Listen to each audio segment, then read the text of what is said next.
Hello everybody, I'm JHP, and welcome back to Danganronpa Trigger Happy Havoc. Now if I'm a little quiet right now, it's because my dad is in the other room making some food, which I cannot wait for. But in the last episode, we did the investigation for the murder of Hifumi and Taka, and now it's a class trial. And it's been a couple hours since the last video that I recorded because I took a long needed break from the computer for a minute, and I think I'm ready. So let me take a look at all the stuff for a minute. Let's see. It'll come to me in due time. Set skills.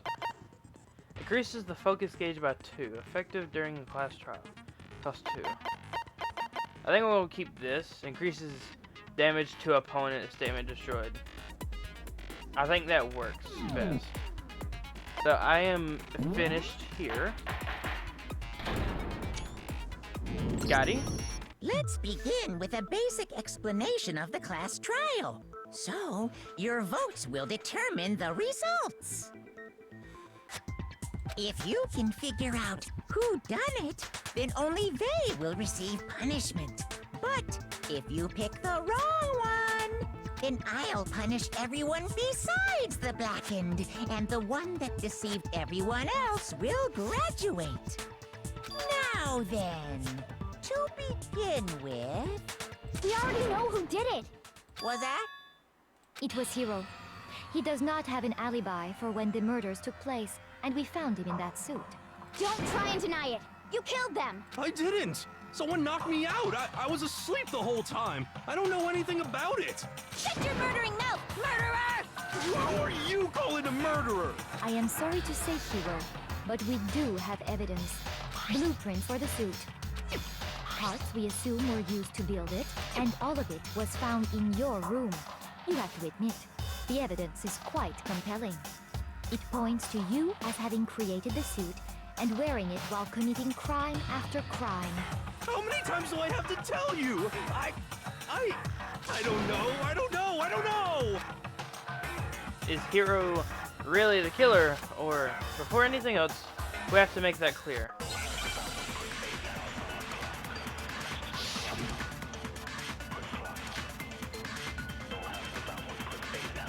The message. Everything we found in your room. The blueprints, the suit parts, they are all proof enough that you are the culprit. I don't know anything about that stuff! It's not true! It's a conspiracy! Hiro, why? Why did you kill them? No! Just hold on a second! I mean, looking at the blueprints, the handwriting is awfully... Yeah, so is the blueprint. Everything we found in your room. The blueprints, the suit parts, the... No, that's wrong!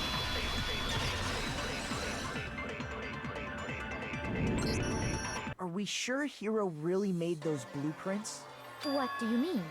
Well, take a look at this. It's the note that Hiro wrote, asking everyone to meet up after Alter Ego disappeared. That's some crazy good handwriting. And it kind of looks like it was typed on a computer. Must took you a while to make that. The handwriting's obviously different, wouldn't you say? When you compare it to the blueprints. There's no way you could think the same person made both of them. Unless that person made it a point to disguise their handwriting.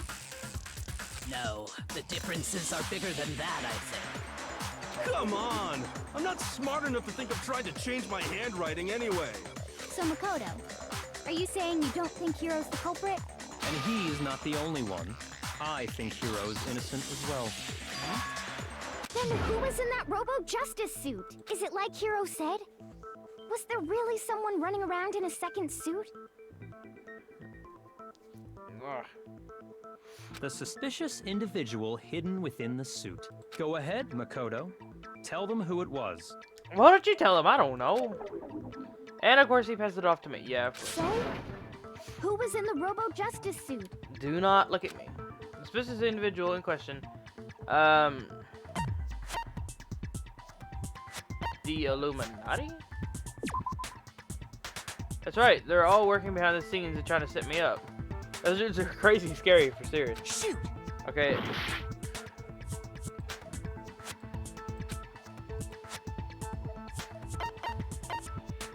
Hiro, I guess.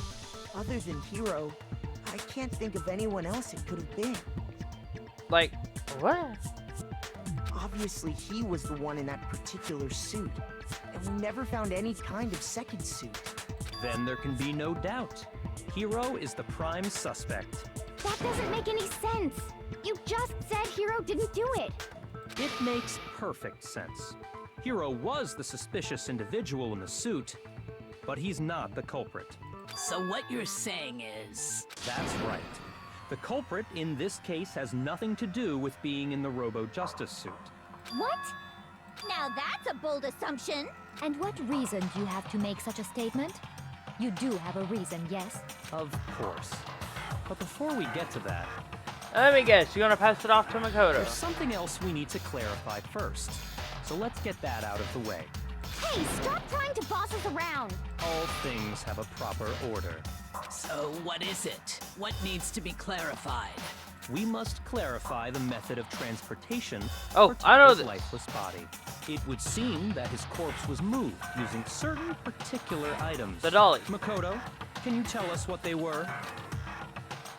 The things that were used to move Taka's body. Yeah, I know this. Where is it?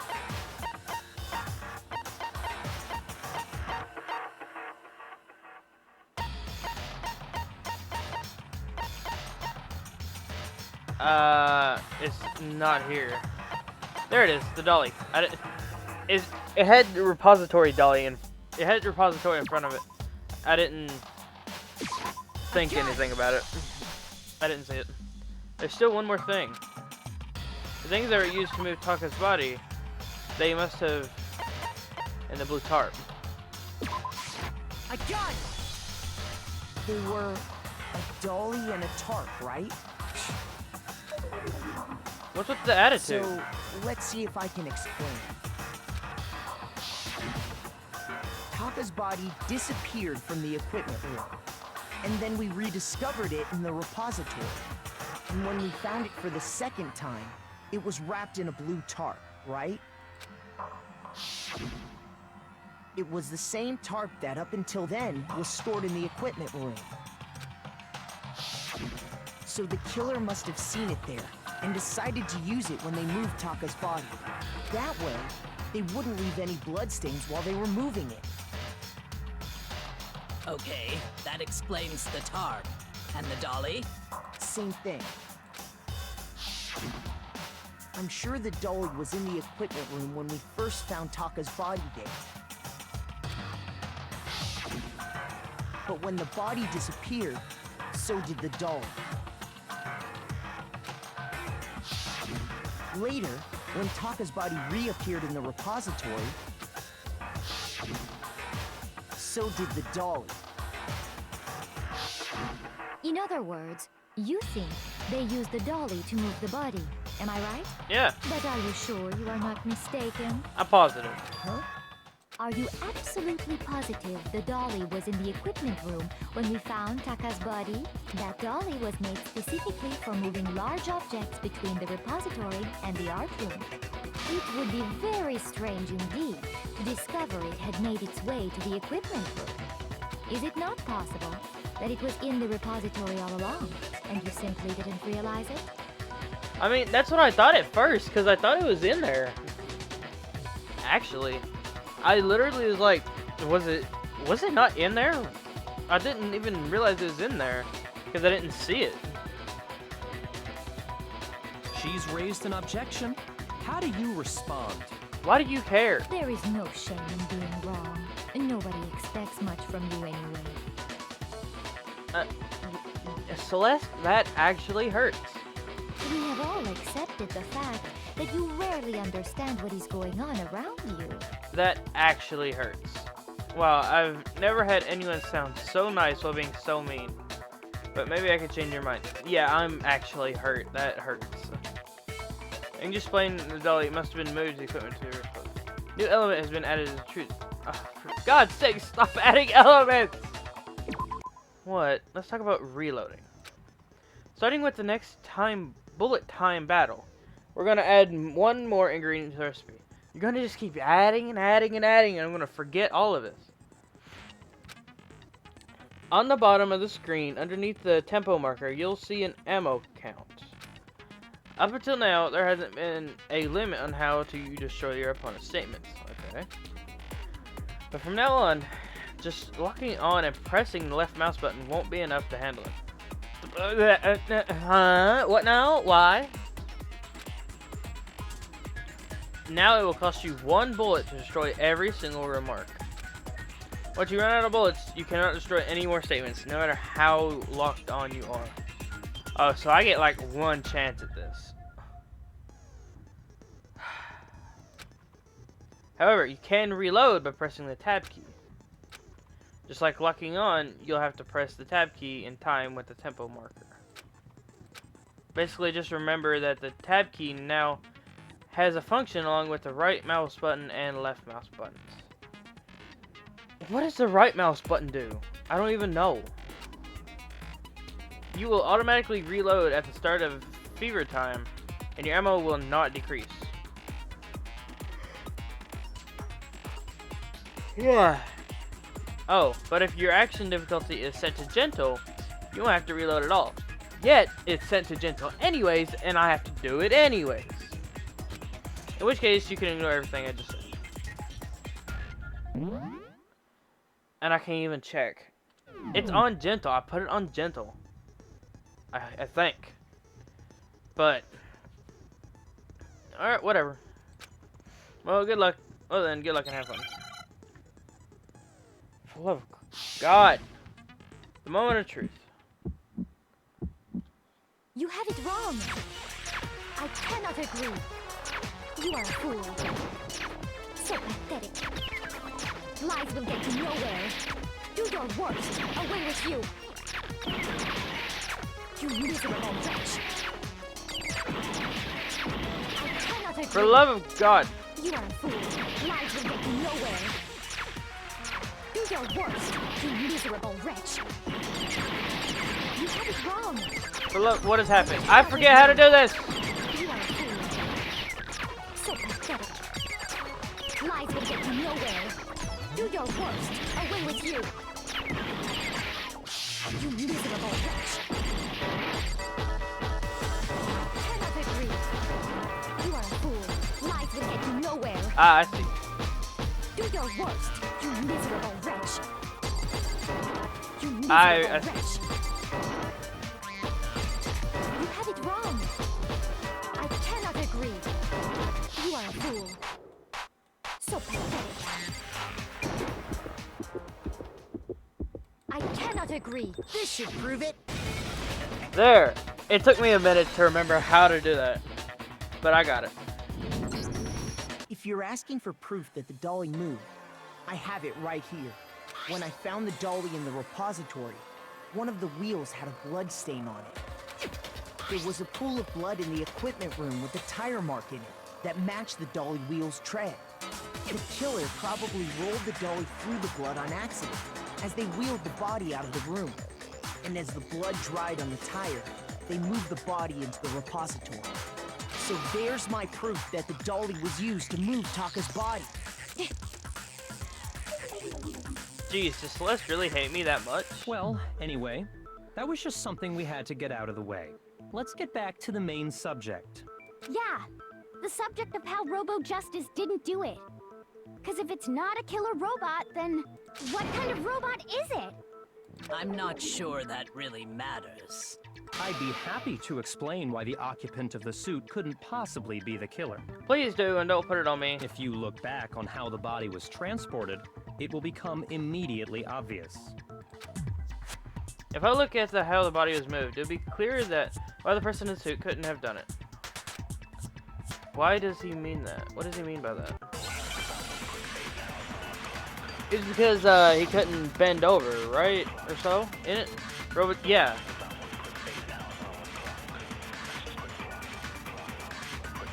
As we know, Taka was killed in the equipment room. And from there, the body was moved to the repository, correct? Yeah, the culprit wrapped the body in the tarp, then loaded it onto the dolly and wheeled it off, right? Now, keep in mind that the dolly doesn't have a handle. Well, yeah, but even without a handle, all you'd have to do is bend over. Yeet! That's wrong. I had half a heart. I didn't even realize that. You're absolutely right that you could push a dolly without a handle if you stoop down low. But if you were wearing that suit, do you think you could actually get into a position like that? What do you mean? Think back to what you said when we were all checking out the suit together. Remember? I'm blind as a bat in here. Can't see my feet at all. I'm surprised you got anywhere in this thing. I'm telling you, it wasn't me. And not to mention, you totally can't bend at the waist. Seems like pretty obvious oversight. When you're in that suit, not only can you not see your feet, but you can't even bend at the waist. Am I right about that? Now that you mention it, yeah. It seems like it'd be awfully hard to push that dolly if you couldn't bend over. Well, what's to stop you from simply pushing the dolly with your feet? I was about to say that. When you can't even see your feet? You really think someone could kick the dolly all that way? Yeah, it's true. Yeah, it'd be totally impossible. Not that I can say for sure myself. On top of that, if you were wearing such a rigid, cumbersome suit, it's very unlikely you would have the dexterity to go about wrapping the body in a tarp. Well, I mean, isn't that just a matter of taking off the suit when you're ready to move the body? There's absolutely... Oh, yeah. Once it's on, you can never take it off. Oh, you can't take it off by yourself. I got it! I don't think taking off the suit was an option. If you remember... I don't know what's up with this thing, but I can't actually get it off. A little help? Why would you make something that you can't take off by yourself? I didn't make the stupid friggin' thing.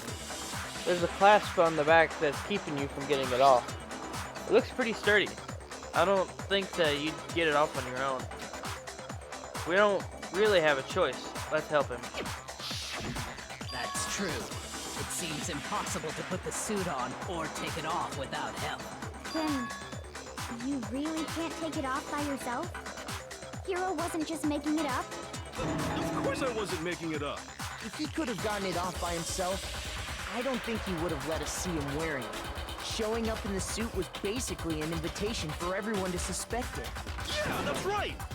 So, it's really, really true that Robo Justice couldn't have moved the dolly?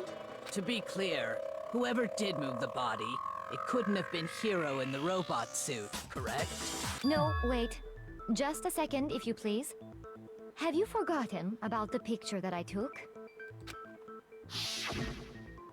You all got a good look at it, did you not? The image of Hifumi being dragged away by Robo Justice? If whoever was in that suit is not the culprit, how do you explain that?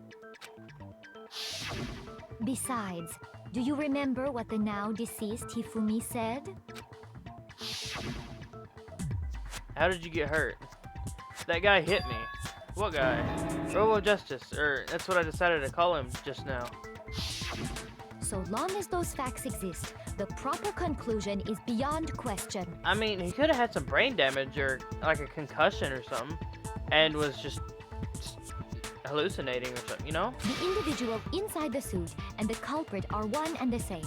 It was Hero, without a doubt. Yeah, that's gotta be right. Hold on a second. It's still far too early to reach that conclusion. Yeah. Besides, there's no hurry to decide who did it. Before we rush to a verdict, shouldn't we explore every single possibility? I like the way you think. I really do. Instead of seizing on one viewpoint, the truth is uncovered by analyzing things from every angle. If it weren't for you or Makoto, they all would have lost like on the first kill or so.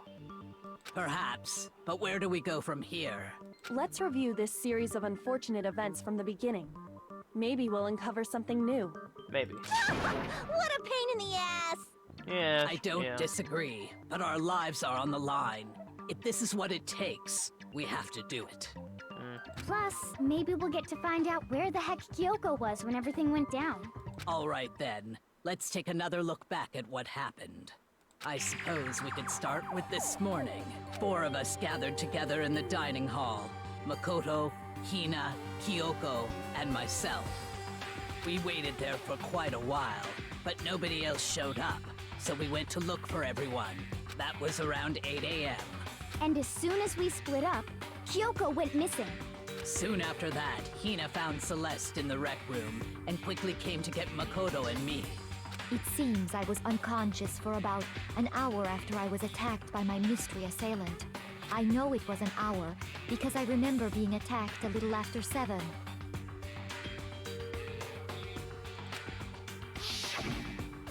That was when we saw Celeste's picture and discovered that her assailant had been wearing a strange costume. As it turns out, it was Robo-Justice. It also soon became clear that this same Robo-Justice had abducted Hifumi. We were soon joined in our search by Byakuya and Toko, and then went on to find Hifumi in the library. I know that's how you say his name, but I like the way I say it. I'm missaying it on purpose because I hate the guy. I hate him. He was injured, so we took him to the nurse's office and resumed our search for the suspect. But not long after leaving the nurse's office...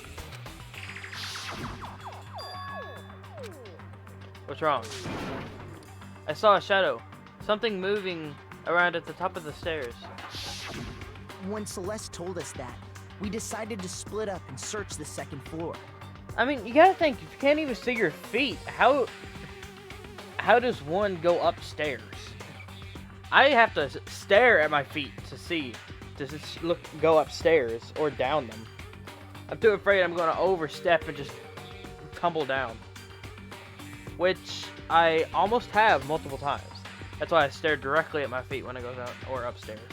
And soon after that, I saw someone moving around on the 3rd floor, and I yelled out to everyone as soon as I did. Celeste, what's wrong? That was a rather intense scream for someone like you. I saw him, the strange costumed man. He ran off as soon as I screamed. I was blocking the stairs, so he headed further down into the hallway and disappeared. and then...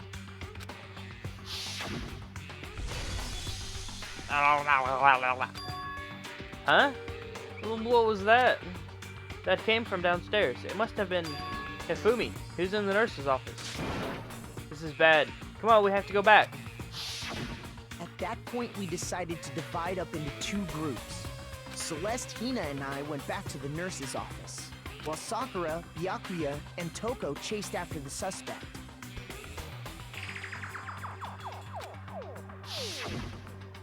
When we got back to the nurse's office, we found Hifumi, dead. And that's when we heard the body discovery announcement. I left Celeste and Hina there and headed back to the 3rd floor to let the others know what had happened. Meanwhile, we had just discovered Taka's body in the equipment room. We must have found both bodies at almost exactly the same time, because we heard the same announcement not long after we discovered his body. And that's when I told you guys about Hifumi. Then the 3 of us headed for the nurse's office. But right after we left the physics lab, we ran into Celeste, who'd arrived after us. And she told us something very surprising. Hifumi's body has disappeared. We rushed back to the nurse's office and saw that she was right. Then we remembered we'd left Toko passed out in the equipment room, so we hurried back again. This can't be happening. Are we hallucinating all this or something? But when we got there, we discovered that now Taka's body had also gone missing.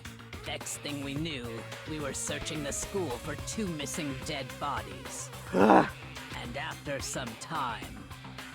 Celeste informed us that she'd found the bodies, and we all headed to the repository, which is where we rediscovered the corpses. I think that about covers it. I see. The whole thing sounds exceptionally complicated. It certainly seems to me that these are not a simple series of connected events. Okay, well, if that's true, then what? Rather than a single series of events, I think we have to consider each murder a separate situation. And from there, we can uncover the contradictions surrounding all of them. Now then, let's get started, beginning with what happened to Taka.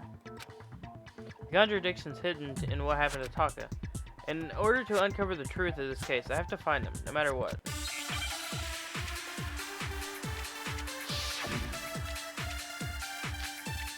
The Monokuma file. Wait, what did it say? So, regarding Taka's death, I wonder if he died before Hifumi, or perhaps it was after? We already know what order they were killed in. Taka came last. What makes you say that? Because of the numbering of the Justice Hammers. It's true that Hifumi was killed with Justice Hammer 3, while Taka's death came from a swing of Justice Hammer 4. See? So it's obvious Taka came after. The Justice Hammers were numbered, but were they really used in that order? No, they were not. So, regarding Taka's death, I wonder if he died before Hifumi, or perhaps it was after? We already know what order they were killed in. Taka came last. What makes you say that? Because of the numbering of the Justice Hammers. Don't scare me like that. Make me something weird going on. Shoot! Don't tell me I died because of that. Oh, so close. So, regarding Taka's death, I wonder if he died before Hifumi, or perhaps it was after? We already know what order they were killed in. Well, I'm dead. Shoot! I'm dead. Fail it.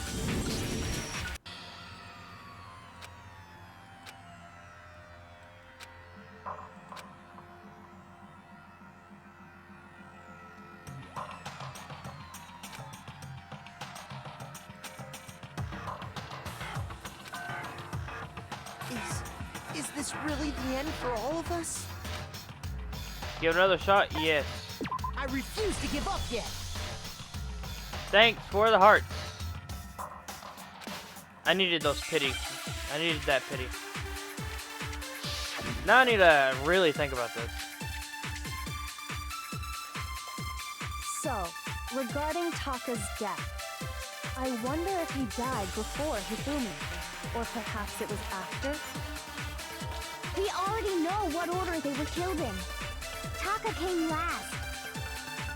What makes you say that? Because of the numbering of the Justice Hammers. It's true that Hifumi was killed with Justice Hammer 3, while Taka's death came from a swing of Justice Hammer 4. See? So it's obvious Taka came after. Well, that doesn't make any sense. I hit both of those. What? Just remember, we're numbered, but is it really? So, regarding Taka's death.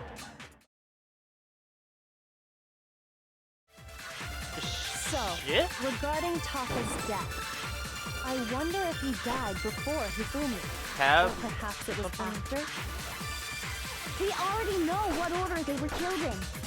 Taka came last. What makes you say that? Because of the numbering of the Justice Hammers. It's true that Hifumi was killed with Justice Hammer 3, while Taka's death came from a swing of Justice Hammer 4. See? So it's obvious Taka came Meow. after.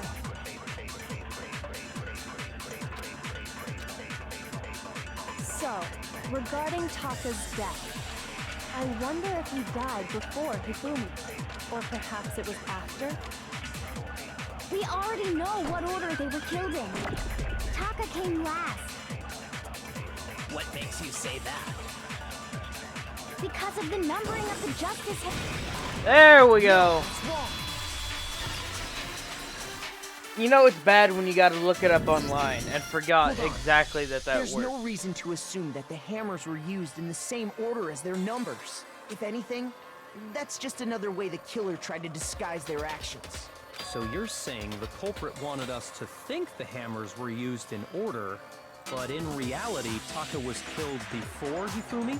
Okay then, let's see the proof. Evidence that proves Taka was killed before Hifumi. There's something that relates to what time he must have died. Hangman's Gambit. I accidentally saw what this did. Wrist.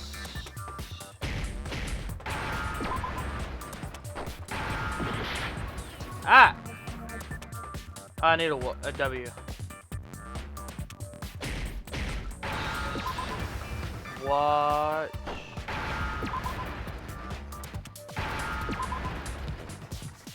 H. Wristwatch. There we go. Now I understand. Now I understand. Complete. I got it. Taka's wristwatch. See? Look. It broke with the hands pointing just past 6 o'clock. It must have gotten broken when he was attacked by the killer. Because as of last night, Hey, you. Yeah, I remember reading about this. It's almost 10 o'clock. Yeah. so if it wasn't broken after 6 last night, then he must have been attacked around 6 this morning. And that would be his official time of death. But if that's true, then he was killed well before Hifumi. And before Celeste was attacked this morning, which happened around 7. That's right. Taka was killed before any of the other incidents took place. That simple fact slipped past all of us. We made the wrong assumption about the order of events, all because of those justice hammers. That's exactly why the culprit wrote the numbers on each hammer and had them increase in size. That way, when we saw how they were used in each incident, we'd easily make that wrong assumption. Now, if Taka was killed around 6, then everyone's alibis for his murder go out the window. Because when he was killed, we hadn't met up in the dining hall yet. That may be true in the case of Taka's murder, but all of our alibis still hold true for Hifumi's death. That's right. With him, at least, we're all safe. Huh? What was that? It came from downstairs. It must have been Hifumi. He's in the nurse's office. This is bad. Come on, we have to go back. I don't know how many times I've read that. When we heard Hifumi screaming, we were all together.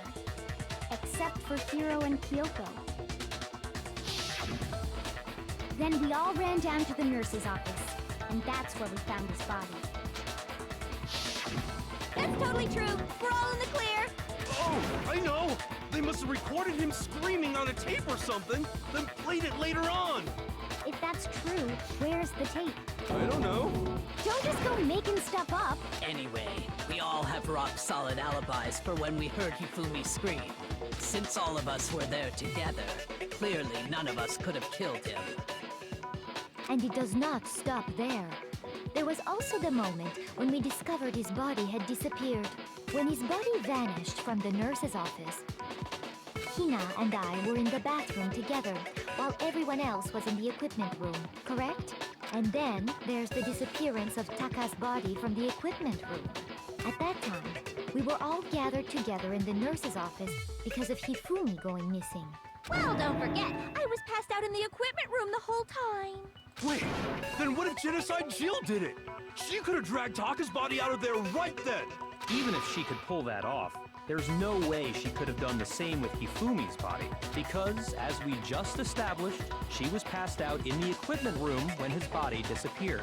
Besides, I didn't do either of them anyway. In other words, it is impossible that any of us could have killed Hifumi or moved either of their bodies. On the other hand, Hiro and Kyoko had disappeared, so they most certainly could have done those things.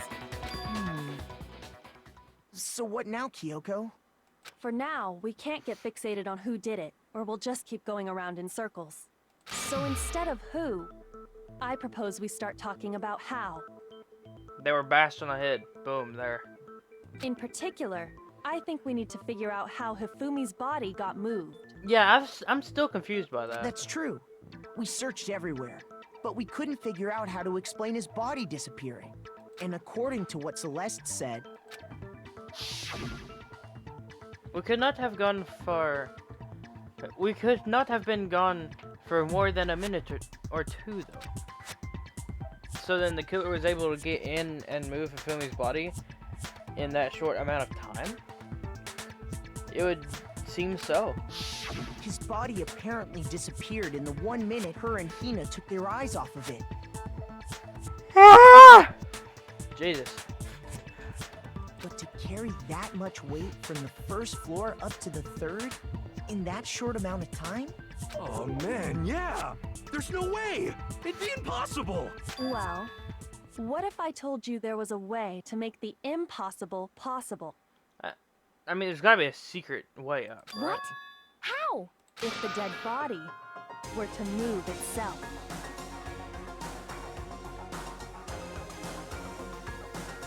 I mean, yeah, that makes sense. He was still kind of alive. Yeah. The dead body moved on its own? No! Not another... ghost! I don't think it has anything to do with the occult. I think what she's implying is we thought Hifumi was dead, but perhaps in reality he was still alive. He was alive? Owie, you were right there. Are you saying Hifumi wasn't carried out of the nurse's office, but simply walked out on his own? But I mean, we found his body. He was dead. Perhaps he was simply playing dead. Oh yeah, because didn't Sakura say we had to have found the bodies at the same exact time? Because we came up to his body. He wasn't fully dead, and that actually does make sense. That does make sense. That makes a lot of sense.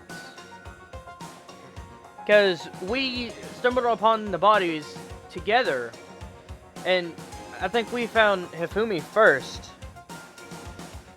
And the body announcement, discovery announcement, didn't show up for quite a bit. Which with Chihiro, it happened like as soon as 3 people were in that room. So as soon as they found Taka up there in the equipment room, that happened, and we thought it was him being dead. But as soon as he was actually dead in the repository room, another body discovery announcement happened. So that actually makes sense. That it isn't possible. The idea that Hifumi was still alive, is it really possible? Yeah, it is. That actually makes a whole lot of sense. And it clears a lot of stuff up. Broken wristwatch. Is this another of those things? Are you saying that when we first found Hifumi in the nurse's office, there's a chance he was actually still alive? Yeah. No, it is impossible. Hifumi was dead, without a doubt. And you know that how? Surely you heard the body discovery announcement along with the rest of us. Hifumi's dead body had been found. And that is why the announcement was made. Are we really so sure about that? Maybe the announcement was intended to signal someone else's discovery. Yeah, I'm sure the body was only made once. No, it was made twice, but the bodies were discovered at almost the exact time. Are you saying that when we first found Hifumi in the nurse's office, there's a chance he was actually still alive? No, it is impossible. I see. Okay. Hifumi was dead, without a doubt. And you know that how? Surely you heard the body discovery announcement along with the rest of us. Hifumi's dead body had been found. And that is why the announcement was made. Are we really so sure about that? Maybe the announcement was intended to signal someone else's discovery. Okay, I'm guessing that goes for that. Okay. Shoot! Sorry, Kyoko. I see. Are you saying that when we first found Hifumi in the nurse's office, there's a chance he was actually still alive? No, it is impossible. Hifumi was dead, without a doubt. And you know that how? Surely you heard the body discovery announcement along with the rest of us. Hifumi's dead body had been found. And that is why the announcement was made. Are we really so sure about that? Maybe the announcement was intended to signal someone else's discovery.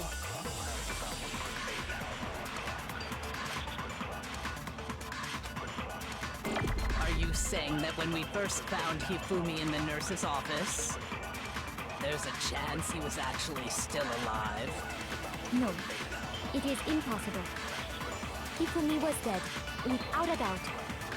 And you know that how? Surely you heard the body discovery announcement along with the rest of us. Hifumi's dead body had been found. There we go. No, that's wrong.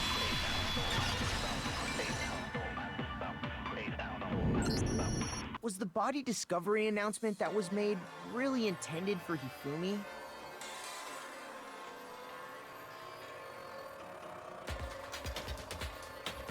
Not bad.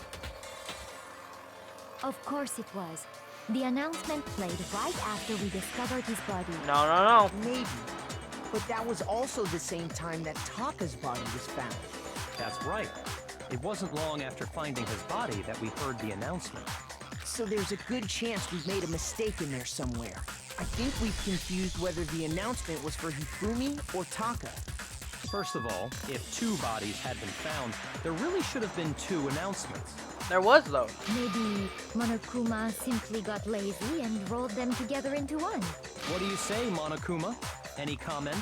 Well, it's a very sensitive issue, so I can't go into too much detail. But what I can say about the body discovery announcement is that it's only broadcast when 3 or more people find a dead body for the first time.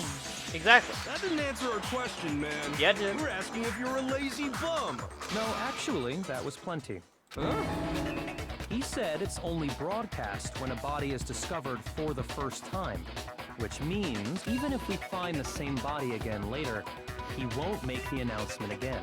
If that's true, then why was the announcement made again later on? Exactly. Huh? Later on? Exactly. We heard the body discovery announcement twice.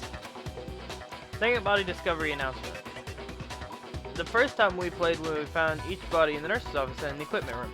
Second time was when most were rediscovered.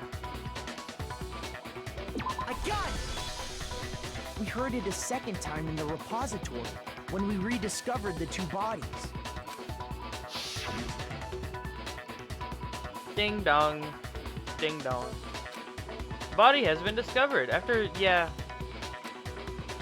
A body has Didn't been seem weird at the discovered. time, but it contradicts what Monokuma just told us, doesn't it?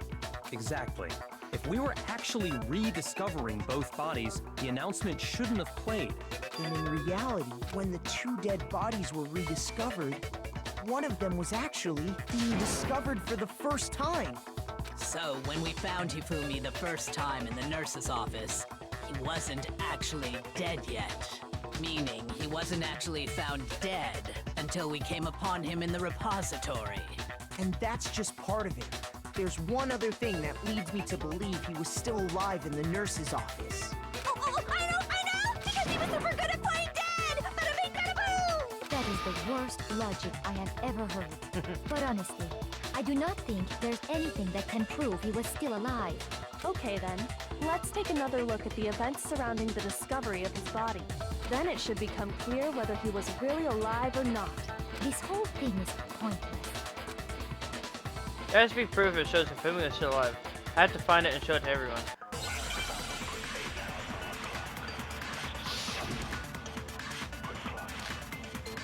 Last, yeah. Well, here's one thing we do know. The first time we found Hifumi's body was in the nurse's office. Yeah. And then, while me and Celeste were in the bathroom, his body disappeared. And the next time we saw his body, it was in the repository. But when you compare his body before being moved and his body after being moved, other than the change in how it was positioned, there was no notable difference. There we go. No, it's wrong.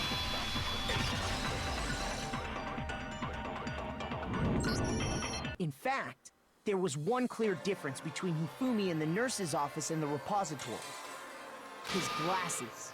That fact alone proves that he was only playing dead in the beginning. Perhaps you'd like to fill the rest of us in? Do research. When we found Hifumi in the nurse's office, his glasses were covered with blood. But when we found him again later in the repository, they were spotless. And I found the item he used to wipe them clean in the nurse's office trash can.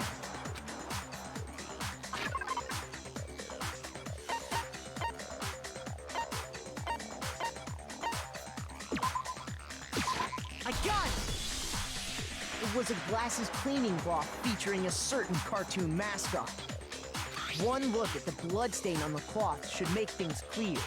This piece of cloth was used to wipe Hifumi's glasses clean. And the mascot on the cloth is the same one that's on the digital camera, right? And whose digital camera was it? Hifumi's, of course. The character was Princess Pibbles from Demon Angel Pretty Pudgy Princess, I think.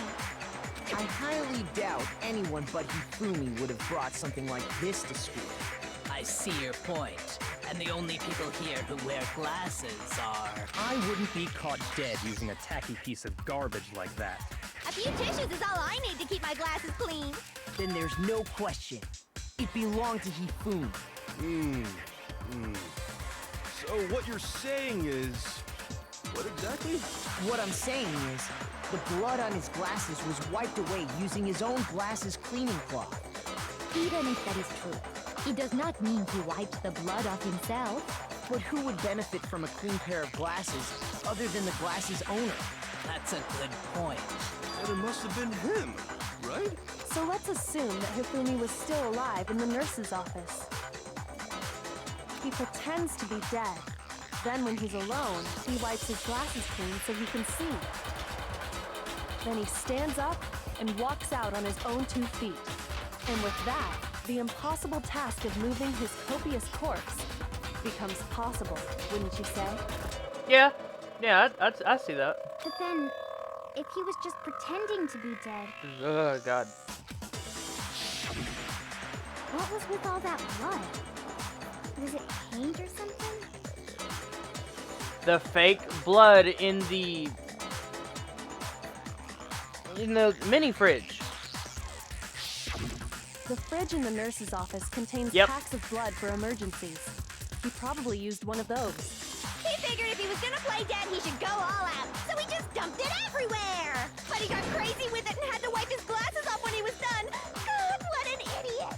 And if Hifumi was still alive at that point, the disappearance of Taka's body is easily explained. It should be perfectly obvious who must have moved Taka's corpse. One of my moves was Hifumi? I got it! It could only have been Hifumi. While we were all gathered in the nurse's office, he went to the equipment room and took Taka's body. That also explains how the door to the repository got locked. The door was locked? Well, after After the bodies disappeared, we all went looking for them, right? So me and Sakura headed for the repository. But when we got there, the door was locked. And the repository door can only be locked from the inside. Which means when Hina and Sakura got to the repository, someone was already inside. And it could only have been Hifumi, who just finished stashing Taka's body there. He convinced us all he was dead. And when he saw his chance, he dragged Taka's body to the repository. So, Hifumi wasn't just another victim in this case. He was one of the assailants. But that means he took part in the murders. I just can't believe it. What? If you're having trouble, would you like me to show you one more piece of evidence? Please do so. There's more? Oh, absolutely. The single biggest fact pointing to his involvement has yet to be revealed. Oh, what's that? You know what I'm talking about, right, Makoto? The item he took off of Taka's lifeless body? The note.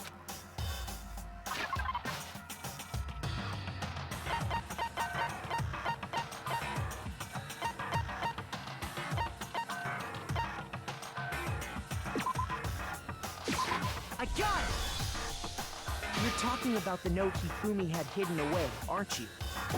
Hidden note? That's right. We found it stuffed in his pants. What? In his pants? Yes, his pants. Okay, well, forget about the pants for now. Take a look at what the note says. I found a hole. Maybe we can use it to escape. My fingers are freezing. Monokuma can't find out, so don't tell anyone else for now. Let's meet up in the equipment room at 6 a.m. That's the note I was telling you about. The one that told me where to go. Huh? Wait, this one's a little different. In my note it said, Monokuma can't find out, so don't tell anyone else for now. Let's meet in the rec room at 1 a.m. See, then this note isn't the same one Hiro got. It's not the same? In other words, the killer got in touch with another person besides Hiro. And that person could only have been... Taka. I got it! Yeah. That's right! Taka! The killer used this note to draw out Taka and murder him. Hello? Over here! Objection! Objection! I don't really understand what's going on, but Hifumi had that letter, right? So whoever wrote it wasn't drawing out TikTok, they were drawing out Huffy! Just to be clear, TikTok is Taka and Huffy is Hifumi, right? Ugh, yes! Why must you ruin it every time? Hey, Genocide Jack is seriously scary, but still, I can't let her get to me.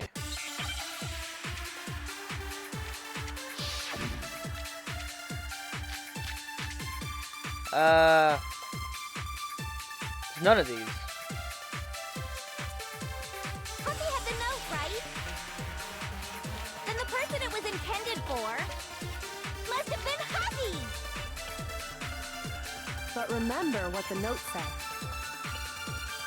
What time did it say to meet? 6 a.m., I believe. The time doesn't matter! The note has nothing to do with TikTok! That's not what I meant. Shoot! Crap. I actually didn't mean to do that. Huffy had the note, right? Then the person it was intended for must have been Huffy! But remember what the note said. What time did it say to meet? 6 a.m., I believe. The time doesn't matter! The note has nothing to do with TikTok! God. The time is... What happened at 6 a.m.? That's what I need to clear up. Yeah. Huffy had the note, right? Then the person it was intended for must have been Huffy! But remember what the note said. What time did it say to meet? 6 a.m., I believe. The time doesn't matter! The note has nothing to do with TikTok!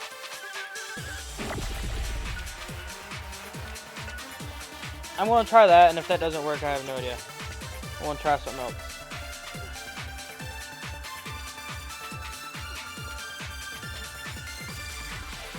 God, that's tough. Puppy had the note, right?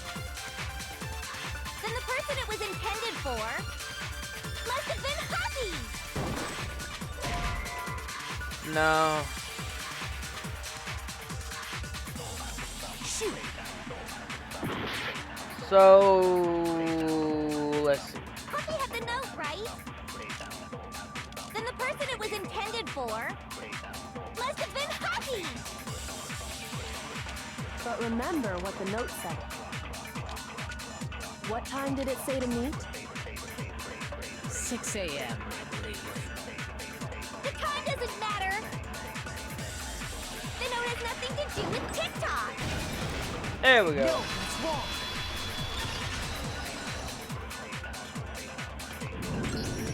No, there absolutely is a connection. Yeah.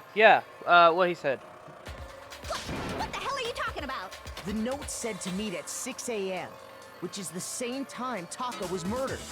We've already proven that using his wristwatch. But there's more. Look where the note says to meet. The equipment room, right? Which is where Taka was killed. I see. So, Taka was murdered at both the time and place written in the note. I think that should be plenty to show that this note was definitely meant for Taka. Well, when you put it like that... No further objections! Then someone used that note to trick Taka. Just the same as me. The culprit really is a cold-blooded monster. Telling people they found a way out. But if they gave the note to Taka, what was Hifumi doing with it? Stuffed down his pants, no less! Most likely. Hifumi stole it off Taka's corpse after he died. Huh? He stole it? Where's your proof? Go ahead, show us.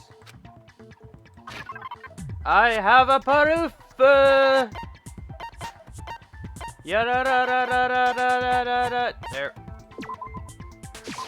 I got I it! keep forgetting this right click to do that. When I searched Taka's body, I saw that his lifeless hand was gripping a small scrap of paper. If I'm right about this, the sheet of paper this piece came from is... I knew it! It fits perfectly with the note we found hidden on Hifumi. Then Taka's scrap and Hifumi's note. Yup, they're from the same piece of paper. Hifumi had the note meant for Taka, while Taka's corpse still grasped a small piece of that note. There's only one way to explain it. Taka died clutching the note. Hifumi tried to free the note from his death grip, leaving behind only one small scrap. Did I get all that right? That means Hifumi knew the note was important. Exactly. Which proves that he was an accomplice in the murder. Whoa. Yeah. After seeing all this, Hifumi was super involved in this whole thing for sure. In fact, he was behind the whole thing. In fact, he's still alive! You're dumb. Sorry, no. When we found him in the repository, Hifumi was truly and completely dead. The second body discovery announcement proves that. So then, who killed Hifumi? Whoever did is the mastermind, the true killer. He was killed in the repository. So he must have been killed not long after transporting Taka's body. So, he must have been killed after Taka's body vanished, but before we found both bodies in the repository. During that time, we'd all split up and were searching for Taka's missing body. In other words, during that time, none of us have alibis. Wait, but me and Sakura were together. Stop trying to steal the spotlight, you stupid walrus! Who are you calling a walrus? Anyway, when they were killed bothers me too. But there's something that's been bothering me even more. And what might that be? The weapon they used to kill Hifumi. The weapon? Yeah, because I mean, according to the Monokuma file, The way Taka and Hifumi were killed was almost the same, with them having similar fractures and all. But Justice Hammer 3 and 4 were still laying around in the nurse's office and equipment room, right? So if Hifumi was killed in the repository, the culprit would have had to grab one of the hammers, kill Hifumi, then put the hammer back where they found it. But wouldn't that be seriously risky for him? I'm surprised. It seems there's some semblance of a brain knocking around that skull of yours after all. Hell yeah, it's packed in there good and tight. He's right, though. I don't understand it either. The Monokuma file makes it clear that they were killed using similar instruments. But if the hammers were already laying around those other rooms... So the question is, how could the culprit have gotten their hands on either of the hammers? Personally, I haven't a clue. So which hammer was used to attack Celeste? Number 1 or number 2? I think it was number 1. Those were accounted for in other rooms too. And I don't think either one is big enough to kill someone. Then, Is it not possible they used a different weapon? I don't think it is possible. They were both killed with the same kind of thing, right? Well, no, it says they were killed in similar ways. So then, what was used to kill Hifumi? Bleeding out? No. The weapon that was actually used to kill Hifumi. The whole picture surrounding this case won't become clear until we figure that out. Somehow, I have to find the truth. God, my hand is freezing. Spotless hammer. Yeah. What was used to kill Hifumi? Was it Justice Hammer 3? Maybe Justice Hammer 4? Well, whatever it was, there's one thing we have to figure out. How was the culprit able to move around so freely with the weapon? How did nobody witness them carrying it? sounds like a Justice Hammer 5 is about to make its appearance! Check out murdergear.com/hammertime for more info! Well, one thing seems pretty clear. The murder weapon had to be one of the Justice Hammers! There we go. No, it's wrong.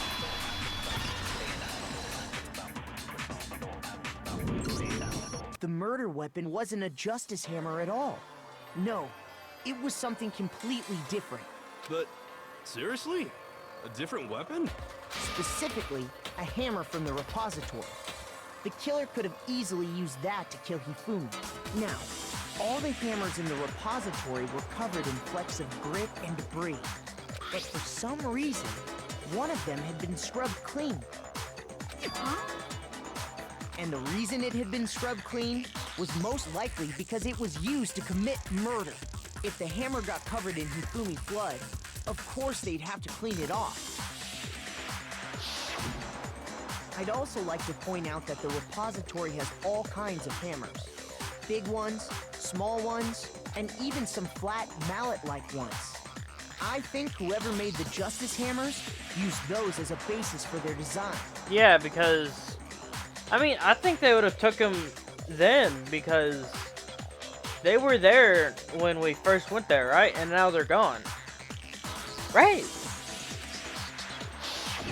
If that's true, that would explain the Monokuma file's note about the wounds being similar.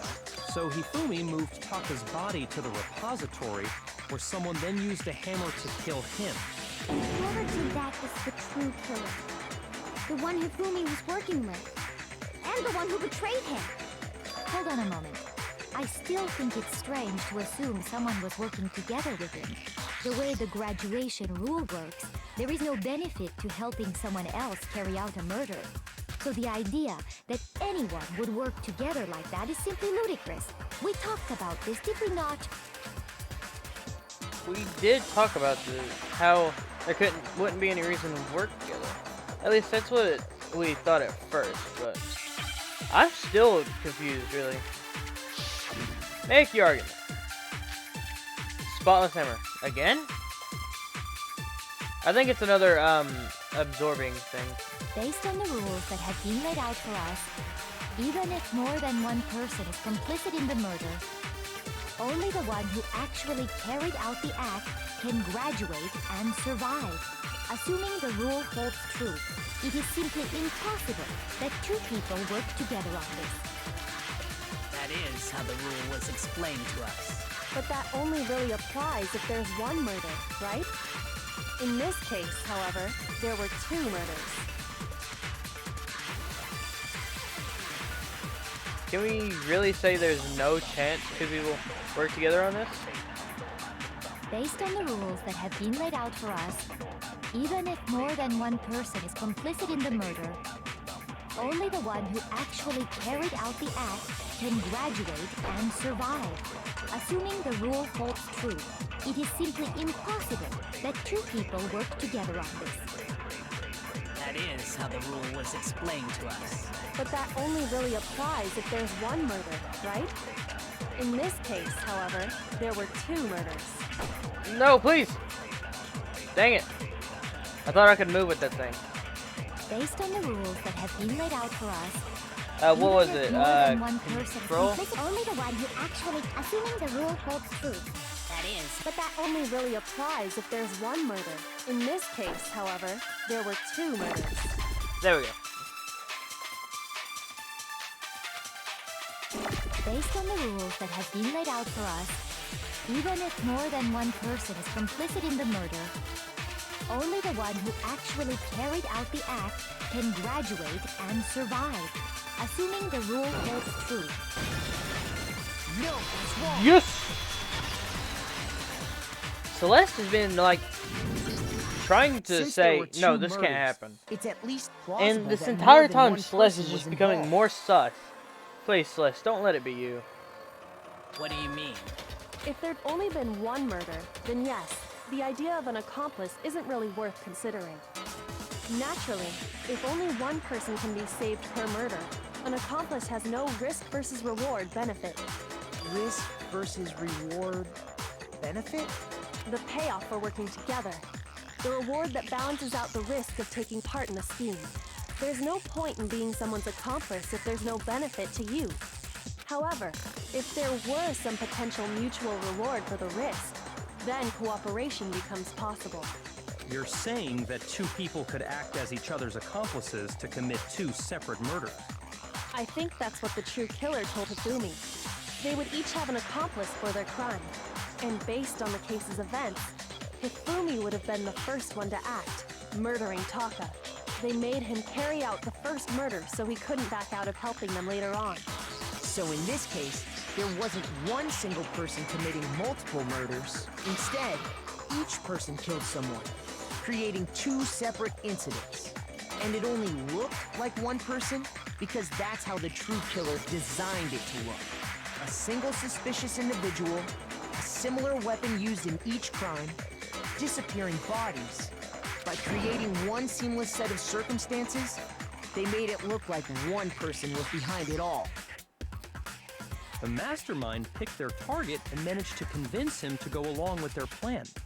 And then, to avoid the no accomplices rule, they simply killed their accomplice. Which, if true, means that betraying Hifumi was part of the plan from the very beginning. That's just awful. How could anyone be so cruel? You think so? I can't help but admire its cunning. Still, their choice of accomplice seems odd. The effort made to convince us the two murders were the same. That was the main characteristic this time. Kyoko must have noticed that fact at the very beginning. That's why she said not to look at the series of connected events, but entirely separate incidents. Kyoko really is amazing, although, when you think about it, she's almost too amazing.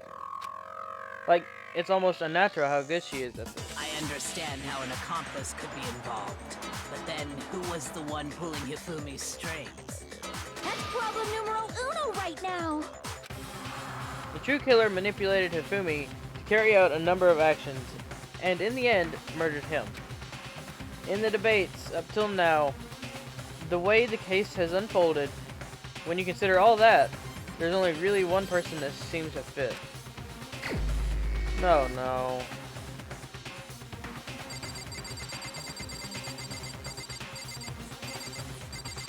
Do I gotta pick Kyoko? I mean, I'm going to. I don't understand. Me? I guess not. What are you basing that off of? I guess you put it that way. I don't really have an explanation. You have no basis.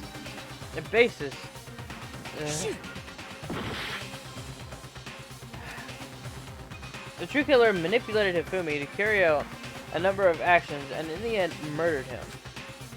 In the debris up until now, the way the case has unfolded, when you consider all that, there's only one person. Who? Legit who? Celeste? Here's my answer. Wait, what? It was Celeste. Ah, so I'm the suspicious individual now, am I?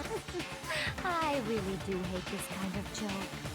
I mean, I suspected it, like, the beginning of this, I started suspecting Celeste.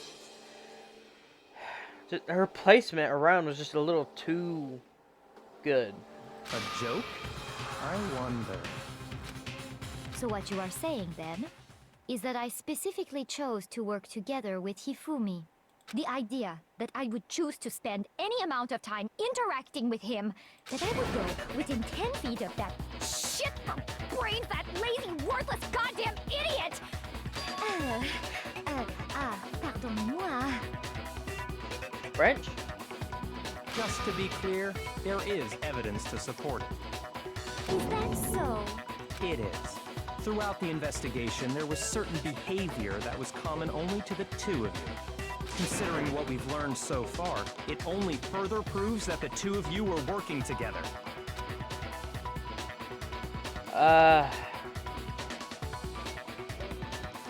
Encountering the suspicious individual, right?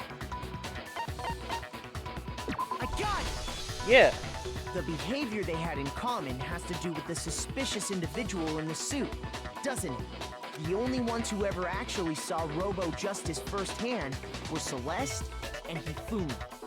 Shush. The adults are talking now. Sorry.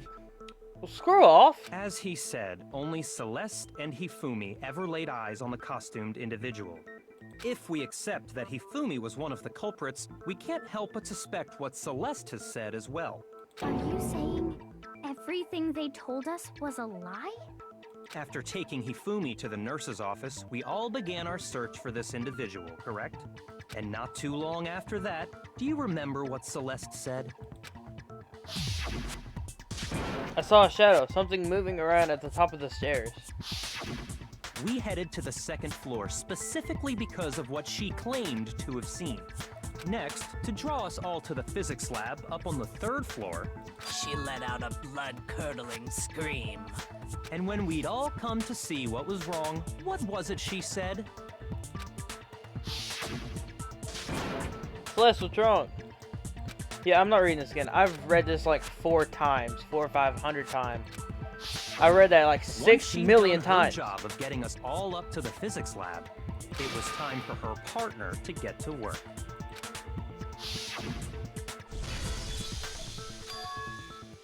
Yep. Read this a million times again.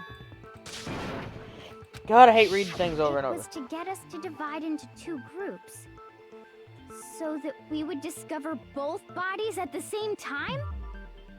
In fact, Celeste was precisely the one who proposed that we split up. Then why don't we split into 2 groups? I'll lead the hunting party. That seems much more interesting. Very well. Then Makoto and Hina, you come with me to the nurse's office. I will lead the capture of the suspicious individual to Toko, Bayuka, and Sakura. Well, if Celeste and Hifumi were working together, all those chance events suddenly become connected. And on top of that, that piercing cry of yours early on.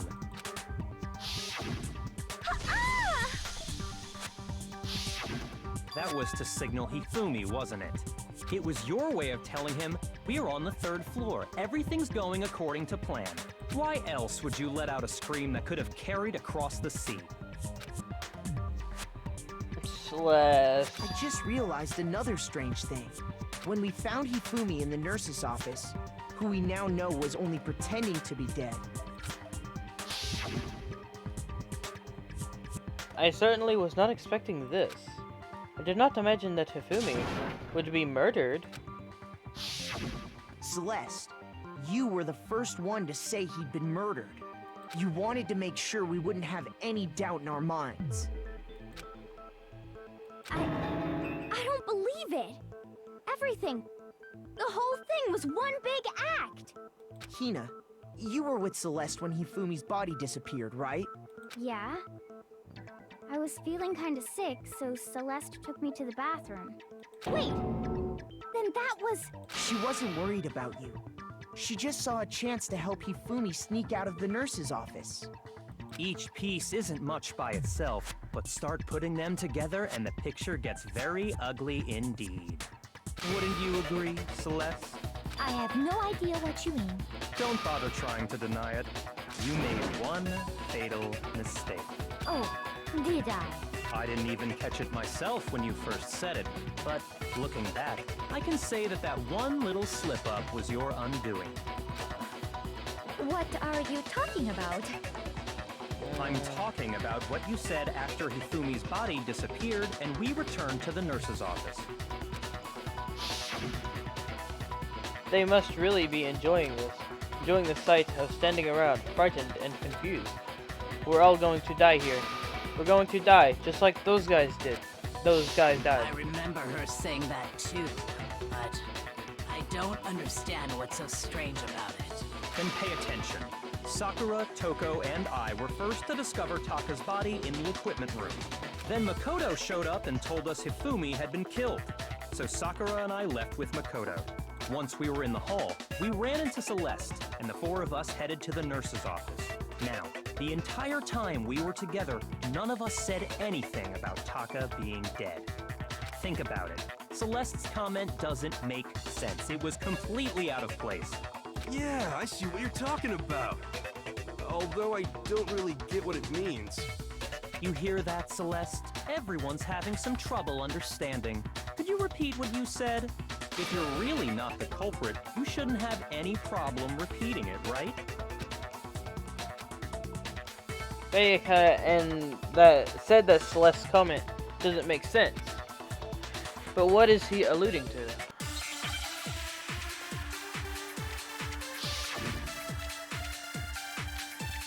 Monokuma File 3. Ugh.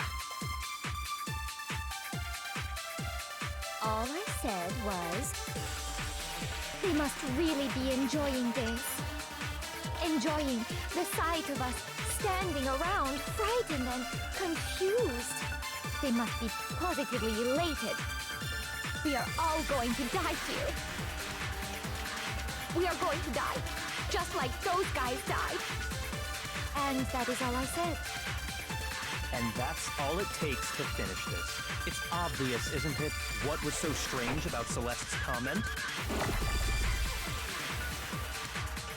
I just said you only know about Hifumi's death. Yep. All I said was, they must really be enjoying Why this. did I do that? I did not mean Enjoying to do that. the sight of us standing around, frightened. They must be. We are going to die. And that is. And that's all it takes to finish this. It's what was so strange about Celeste's comment? This time I'm not gonna click it. I accidentally clicked it.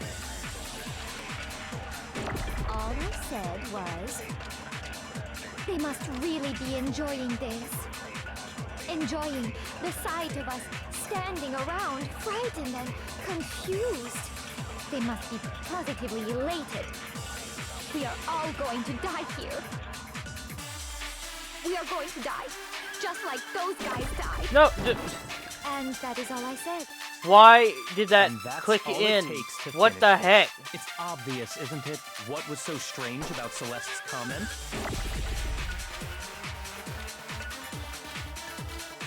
Why did that click in? All I said was, they must really enjoying the sight of us. They must be positive. We are all going to die here. We are going to die, just like. There we go. No, it's wrong. Why did that click in? I'm so confused. That's right. There's no reason Celeste should have said, just like those guys died. When she said that, none of us had told her Taka was dead. Exactly. And we didn't run into her until after we were all out in the hall. So there was never any chance for her to have seen his body in the equipment room for herself. So how did you know, Celeste? How did you know more than one person had been killed? And how did you know they were both guys? Because Kyoko had also disappeared, right? So she could have been dead too. You all have such vivid imaginations. You know that? Imaginations? You claim that I was lying when I told you about the suspicious person I saw. Then what about the picture I took? How do you explain this picture of the costumed villain dragging Hifumi away? It has to be some kind of setup, right? So let's put the suit on, and then she used the camera's timer to set up the picture. No. Have you so quickly forgotten? You are the only one who could have possibly fit into that suit. Plus, I happen to know that this particular camera does not have a timer.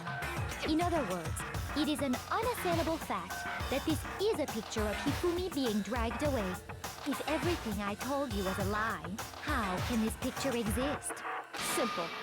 Are we sure that's really a picture of the suspect dragging Hifumi away? What could you possibly mean by that? Surely there are other explanations than the one you've offered up.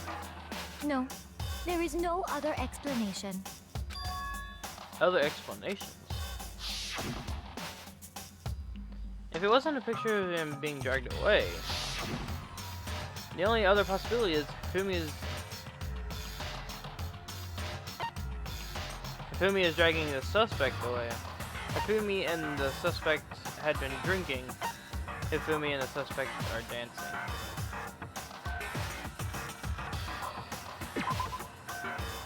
I suppose in a certain light you can interpret that.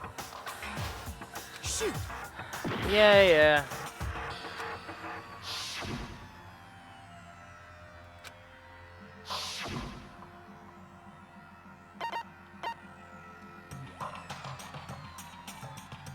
I got it! That's what I thought, it's not but a picture of the suspect dragging Hifumi away. I would say it's a picture of Hifumi dragging the suspect away. That's certainly within the realm of possibility. The one being dragged off in that picture isn't Hifumi, but the person in the robot suit. We've simply been led to believe that it's the other way around. And the strange costume might only exist to lead us astray even farther.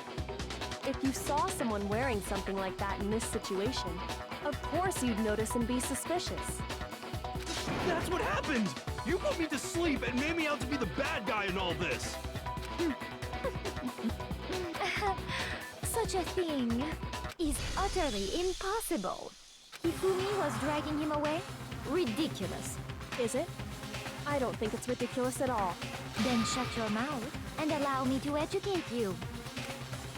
Celeste thinks she can prove there's no way Hifumi was dragging the suspect away. But is that really possible?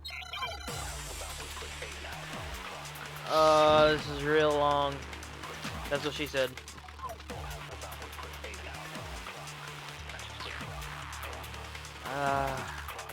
You dressed me up in that suit after I passed out. Then you just draped me across Hifumi and had him carry my weight. You tried to make me look like the bad guy. Like I said, ridiculous. As you can see in the picture, the suspect is standing perfectly upright. If the person inside the suit was unconscious, there's no way they could stand up straight like that. Yeah, they could.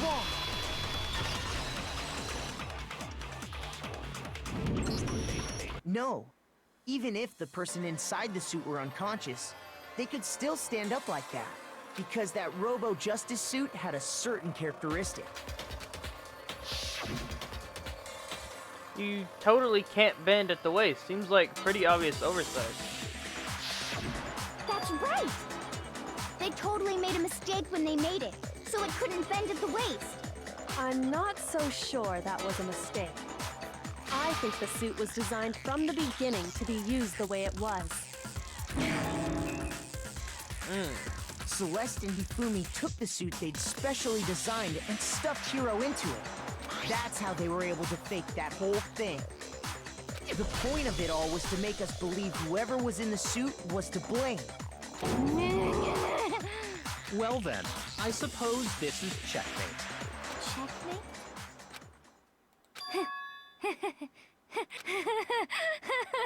Don't make me laugh, you idiot! What do you mean, checkmate? Good lord. Celeste? Clearly, you want to cram me into your little guilty box. Well, there's one little problem. Have you already forgotten what Hifumi told us as he lay dying? Hey, Fumi, who was it? Who attacked you? Who tried to kill you? Who killed me? That's right, I remember their name. Yasuhiro. When we asked him who had attacked him, his answer was quite clear, was it not? He said, and I quote, Yasuhiro. In other words, Yasuhiro Hagakure! Wait, but my name isn't really Yasuhiro. It's actually Taro.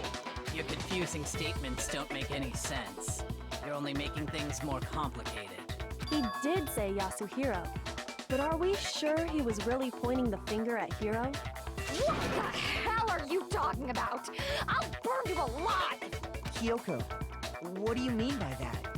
Think back to how Hifumi used to talk to us. How did he refer to each of us? Oh. He said people's last names. Alright, he gave everyone nicknames. He said for serious. I got it! Yeah. That's right! Our last names! He called us all by our last names! Exactly. I know I heard him say Mr. Naegi more than once, for example. So if Hifumi did mean to say Hiro's name, he would have said his last name, Hagakure. I'm sure it was just incidental. By chance, his first name. Indecent? Don't talk. Random chance. Now isn't that a convenient explanation? No, there's no reason to think he would have said the name any different than normal.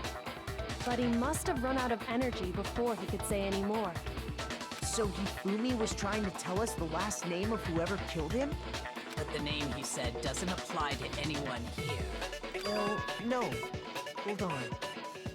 There's one person it could apply to, and that's Celeste. She never actually told us what her real name is. Celestia Ludenberg, right? What did you just say? To think you'd take your false accusation so far, I don't know whether to laugh or spit! Come on! Enough with your idiotic blather! Yasuhiro is a loser's name! Do I look like a loser to you? Well, do I? What? I think I've earned the right to be a little on edge. Okay, then fill us in. What's your real name? Make sure your ear holes are wide open and listen up! My real name is Celestia Ludenberg. Could you please stop making me repeat myself over and over again? She told us this at the beginning. I've known this. Celeste still won't give up, so then I have to do something to make her accept it. I am shivering right now. It's actually cold. Why is my heater not working? I don't want to get up. E-handbook. If we look at her... Hifumi was trying to tell us something. He wanted us to know the killer's last name, Yasuhiro. If there's one person here who might have that last name, It would have to be you, Celeste. You haven't told anyone what your real name is. how many times do I have to tell you? My name is... Celestia Ludenberg, god damn it! It's upside down. How long do you plan to go on pretending? I'm not pretending. It's the truth. And since you have no way to contradict me, that's the only truth there is! Moron! If I remember, there's something here that shows its owners. Yeah! I figured that out. Easy. Hifumi was trying to tell us something. He wanted us to know the killer. If there's one person, it would Come on. you, Celeste. How many times? Celestial Blumenberg! How long do you plan to go on pretend? I'm not pretending. It's the truth. And since you have no way to There we go. No, that's wrong. God, I'm freezing. That's it. The handbook. What? Anytime you turn your handbook on, it shows the owner's name when it boots up, right? Monokuma told us all about it before. This handbook is absolutely vital to a healthy school life, so don't lose it. When you start it up, it will display your name. Always make sure you have the right one. Now, this is not your everyday notebook. It has many more uses than that. So all we have to do is check her handbook, and that'll clear up everything. That's how we can find out Celeste's real name. That's an invasion of privacy. I refuse to cooperate. Celeste, can you please just tell us what really happened? Please, just tell us. Even when I'm put in check, it's just my nature not to give up. Because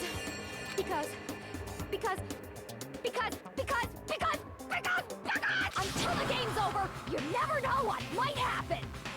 Fine then. Let me settle it. Let me go over the case again, from the beginning, and shed light on all your crimes. I know what I have to do.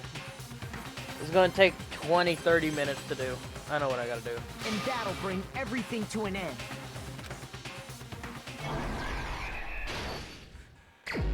Yeah, I thought so. What is wrong with my heater? Is it even on?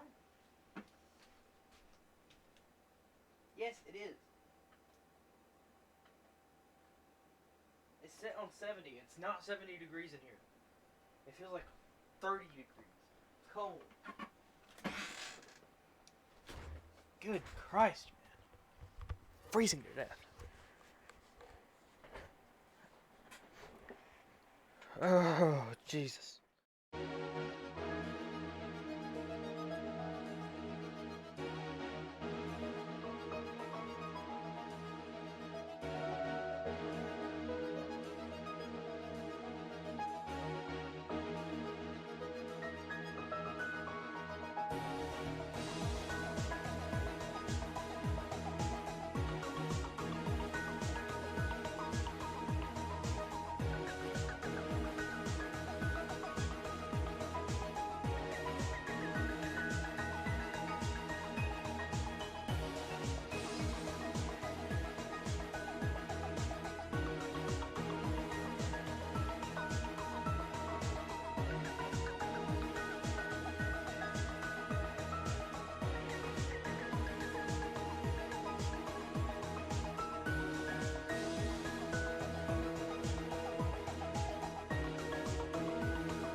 I guess why not just Here's exactly what happened.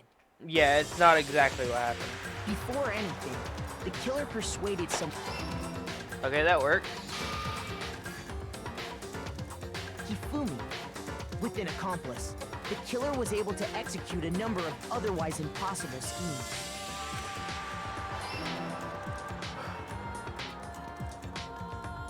Ah! Jesus. First, they convinced someone to meet them in the rec room last night at 1 in the morning. Okay. So it's up, That down, someone left. they met with was Hiro. So it's up and then down right and then left. Okay. The murderous Up, duo down. intended to pass Hiro off as the prime suspect. So when they met up with him, they drugged him, knocked him out, and stuffed him into the Robo Justice suit.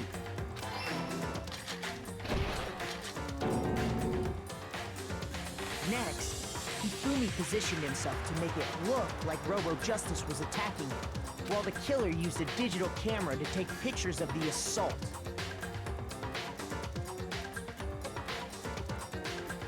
They did all this just to create evidence that would put the suspicion on Hiro. When they were done with him, they shoved him, still unconscious, into the pool room locker. And then finally, at 6 a.m., they moved into the murder phase of their plan.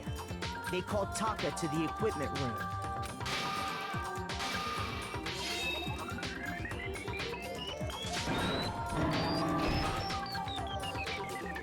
And that's where Hifumi killed him, making it the scene of the first murder. The murder weapon was Justice Hammer 4, which was left there in the equipment room. The reason Hammer number 4 was used was to create confusion about the order of the crimes. So, That's obviously next wrong. they falsified 2 more assault incidents. For these attacks, the killers pretended to be the victims, to solidify Robo Justice as the suspect.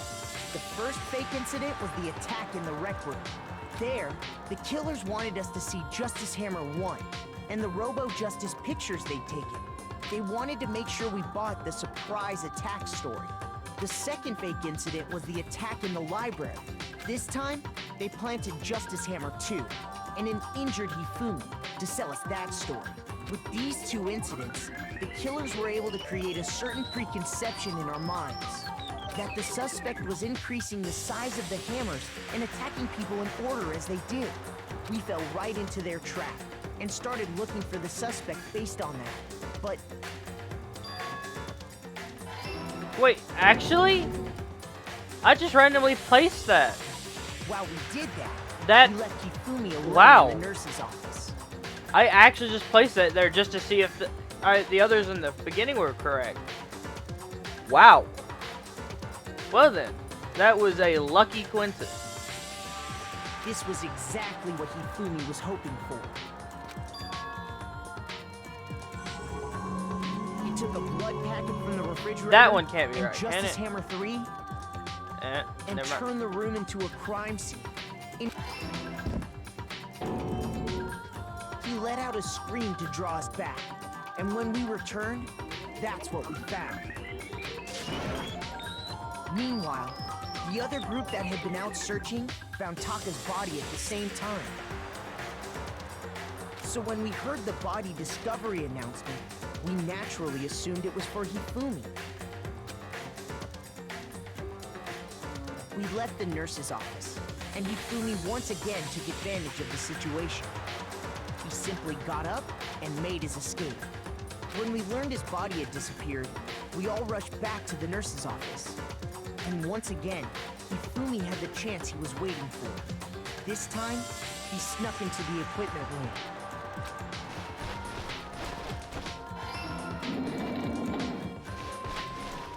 He wrapped Taka's body in a tarp and used the dolly to move it all the way down to the repository. That explains how each of the bodies disappeared.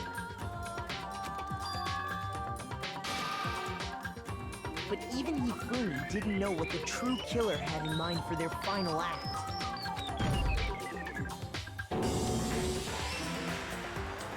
Their plan all along was to kill Hifumi and get rid of the one person who could betray them. And they did it using an ordinary, everyday hammer from the repository.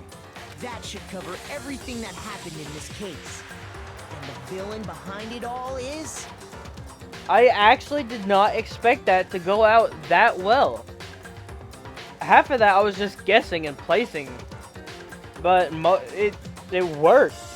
I actually cannot believe that.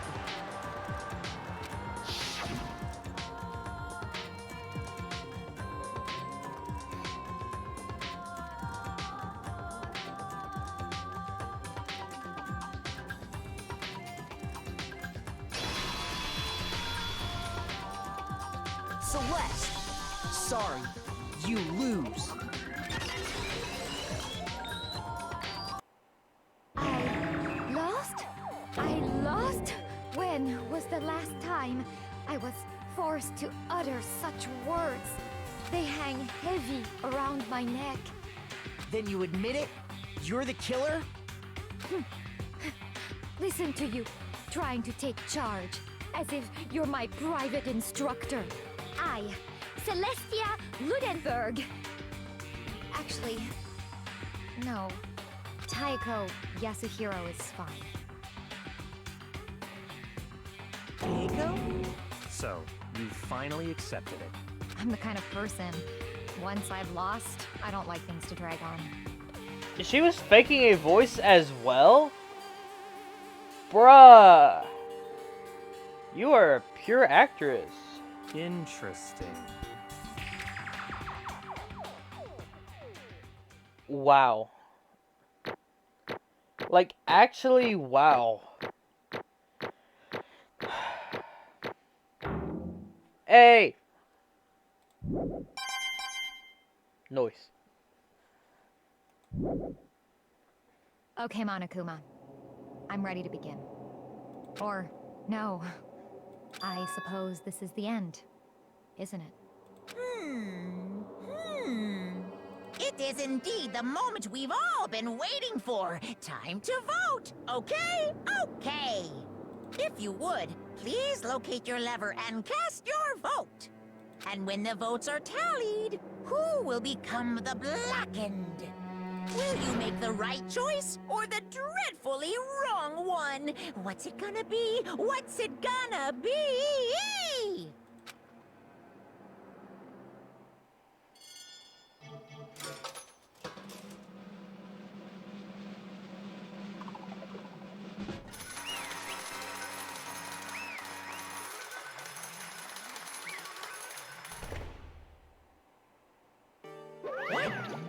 It's basically a formality at this point, but once again, you're totally correct.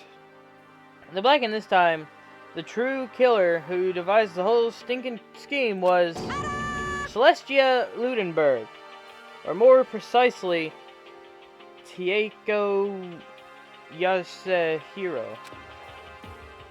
Honestly. I lost. Well, that sucks. I guess trying to work with someone else was a mistake after all. Hifumi's ineptitude was beyond all my calculations. I knew it. So you really did approach Hifumi with this plan. But how did you get him to agree? I can't imagine he would happily agree to commit murder.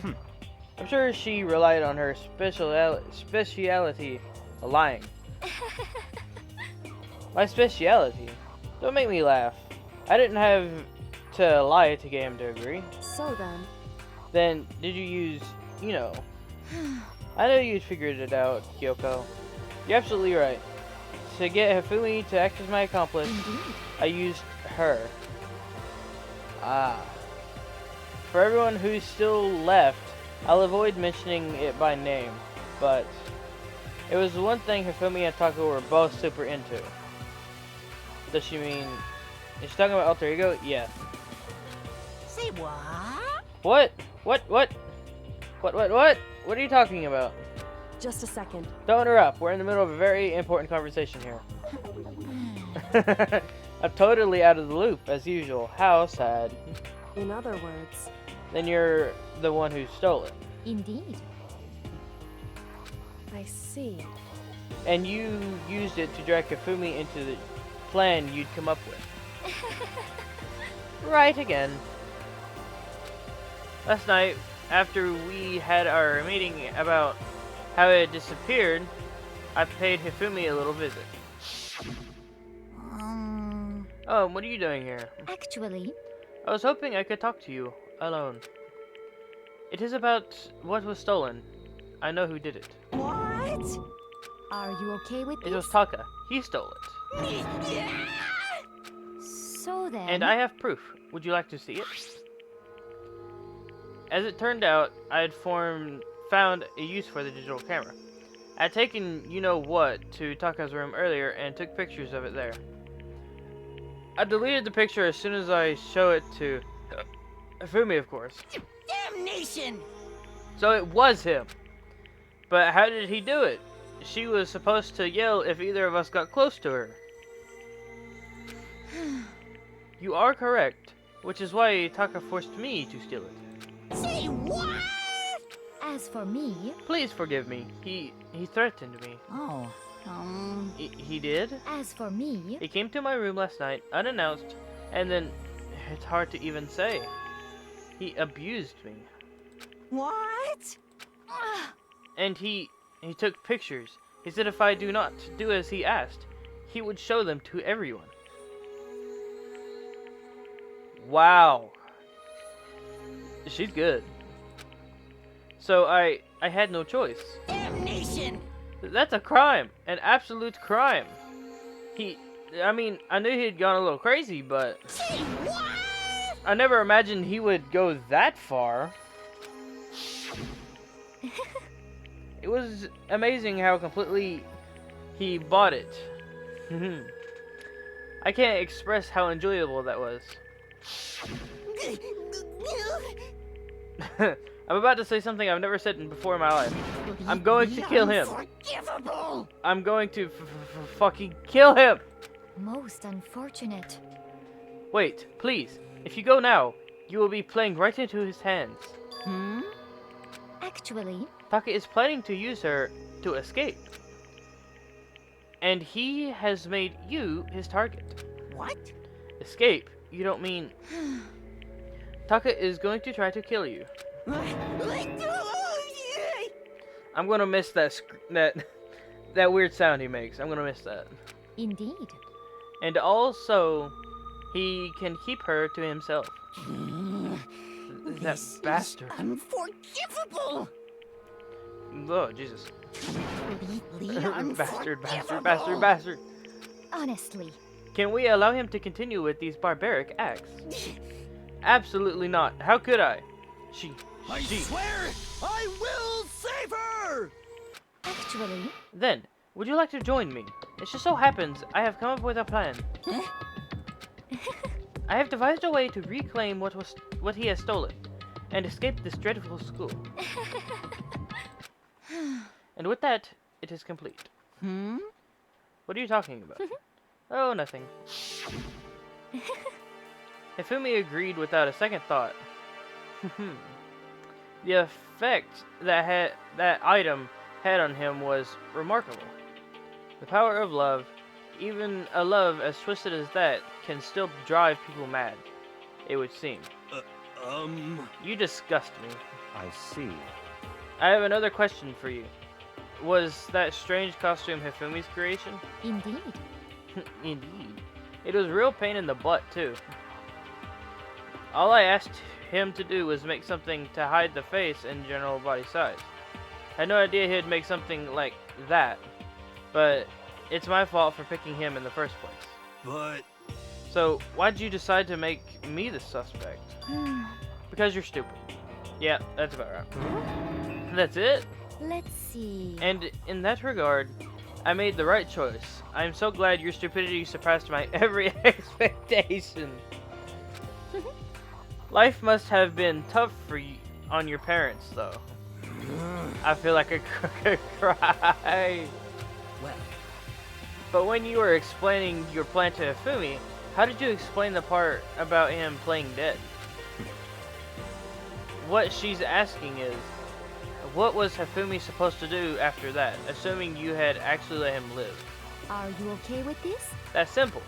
After he did his part and pretended to be dead, once someone showed up, I told him to say he'd been seriously wounded. He was on the verge of death, but he just barely held on. And he really believed that? Well, of course. That wasn't all there was to it. As I explained it to Hifumi, the plan was, while you were all questioning him about what had happened to him, I was going to murder someone else. At that point, Hifumi would have an alibi, so nobody could doubt him. I told him that, and he believed it. It all seems very straightforward, stereotypical. God. I just matched the lie to the level of the opponent. In fact, Hifumi ate it up. He believed the lie wholeheartedly, right up until the moment of his death. so in the end, So you had planned to kill him all along? But of course, there would have been no point in my plan if the one who pretended just to be dead did not end up dead himself. What the heck? How can human life mean so little to you? Well, That's a non-issue. I simply did everything in my power to win. Don't be mean. Now you sound like I wonder about that. No, he derives his pleasure from the thrill of the hunt. In that aspect, we are nothing alike. Why? Then why did you take things this far? what the heck? Was it really just for money? Are you talking about the $10 million Monokuma offered us? That is a lot of money. Money. It's true. But that's not all there is to it. For the moment our new life here began, my only thought has been escape. But all along you've been saying we have to accept living here. You little bitch. Obviously that was a lie. Hey, I couldn't take it. I hated it from day one. More than anyone else in here. you little bitch. God, her face. It's so strange to see her just so calm and collected. And then just that. It's so strange. I wanted to get out. Every day was fresh torture. And do you want to know why? Huh? This is fine. Because I had a dream. And accepting a life here would have meant nothing less than giving up on my dream forever. Honestly. And there was no way that I could ever do that. In the underground world of gambling, I risked my life to make a metaphorical killing. As for me, And it was all for that dream. And what was this dream of yours? isn't it wonderful? To live in a European castle. A castle? That... Oh, God. And to gather handsome men from all over the world to serve as my butlers / bodyguards. Are you serious? That's it? That is the dumbest thing in the entire world. To kill someone for that, knowing you would never get away with it. The guys in the back have red eyes, just glaring. Oh, every single one of them does. Oh. I mean, Celeste has red eyes on her own. I was going to make them dress up like vampires and satisfy my every need. Once I obtained that, I would have created a perfectly aesthetic world of decadence. This is fine. Living the rest of my life, there was my only dream, my only goal. That's what life is all about. Combined with my own winnings, Monokuma's $10 million would have made that dream a reality. I got right on the edge, but There is nothing to be done. unfortunately, my dream has been scattered to the wind. Still, I don't have any regrets. I pursued my dream till the very end, so why would I? Just the worst. You sound so passionate, but you're really able to kill your own friends for it? Oh, Are you asking me to feel guilty? That's a pointless endeavor. I think nothing of sacrificing others for my own ends. I feel nothing. do you understand? That's all there is to me. That's what makes me complete. Isn't it terrifying how different our values are? There's simply no room for understanding. What is this? That's what we should be saying, and plus, how can you be so calm? Don't you realize you're about to die? Why aren't you scared? My ability to lie is unrivaled, and I take pride in that. It's not just other people. I can even fool my own emotions. The conscious deceives the unconscious. And that's why you're not scared? Yes, indeed. That's right. I don't fear death. Kill me however you like. But, you know, if I could be reincarnated, if I had a choice, then Isn't it wonderful? I think I would come back as Mary Antoinette. Hey. You just get executed again. Celeste smiled then. And when she did, it looked like a poor effort to force it. She claimed she could fool her own feelings. Good Christ. But that statement itself must have been her final lie. And that weak, fake smile is what betrayed her. Thrills, chills, kills! God! Y'all done? Okay, then let's get rolling. The Blackened disturbed the peace and must pay the price. Now then, I prepared a very special punishment. For her, the ultimate gambler. Let's give it everything we've got. It's punishment time! I guess I'll let Kyoko hold on to this. What? This is... Will it really give you the hope you're looking for? I can't say I ever saw it that way. Which is why... Actually, it's not important. Well then... Take care, everyone. I was gonna say it, but thank you for saying it yourself. Perhaps we'll meet again. In another life. I hope so.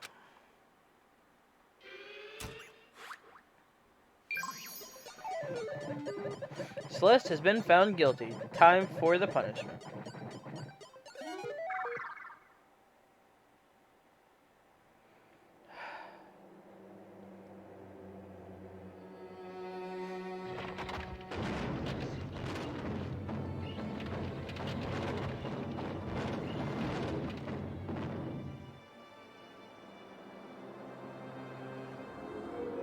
The burning of the something witch. Oh, I see.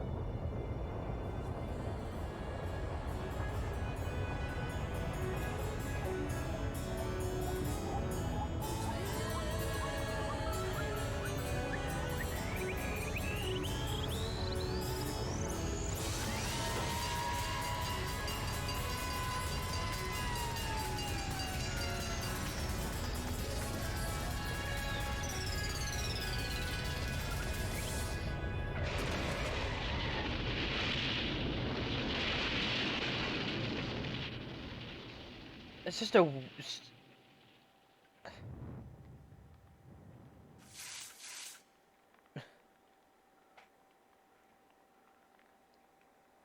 I don't know. That was such a cool punishment, but that truck just coming at the end there, that was dumb. I didn't like that. There's 3 down. 1, 2, 3, 4, 5, 6, 7. 7 left, alright. Out of what, 15? There's 7 left? It's over. The 3rd execution is over. Celeste's death is over. Celeste killed my friends, so I can't pity her, but I also can't deny that at one point I considered her a friend too. I was so close to her, I hung out with her almost every other day. And for him to just come along and... Isn't it just awful? Someone couldn't cut free of their regrets from the outside world. And so, more people had to die. I'm trying to give him more of a, like, goofy... I wouldn't call it goofy. More of like a high-pitched, kind of low with my own voice. It's not low on its own, but I'm trying to make it a little higher and, like, you know. Extreme! You guys are still young. You need to place more value on your lives. It's not working too much. It's just making a dumb fool out of myself. But, jeez. And here I thought you guys were just gonna pass the torch of hope to the next generation. Let me out of here! What do you care about hope? I'll throw it in the trash if you just let me out of here. Too bad. Too bad. You're all the embodiment of hope, whether you like it or not. It's my destiny to knock you down one by one. It's sad, yes it is, but the reality just can't be avoided. Don't talk like you're not responsible. How long are you going to make us keep going through this? What do you want from us? How strange. How strange. God, I'm sick of people asking me that. Give it a rest already. So, anyway, Kyoko, did I see you get some kind of key type object from Celeste? Hey, hey! So, what's the deal with that? Wah-wah? Oh, what? Huh? What's the matter? So then, I'll answer your question if you answer mine. you... What did you do? What did you do to me? Ooh. What? Hey, Answer me. What did you do to my body? Ooh, how exciting. Oh man. Oh jeez. Oh man. Oh jeez. What do you mean? What did I do? I have no idea. I don't know anything about it.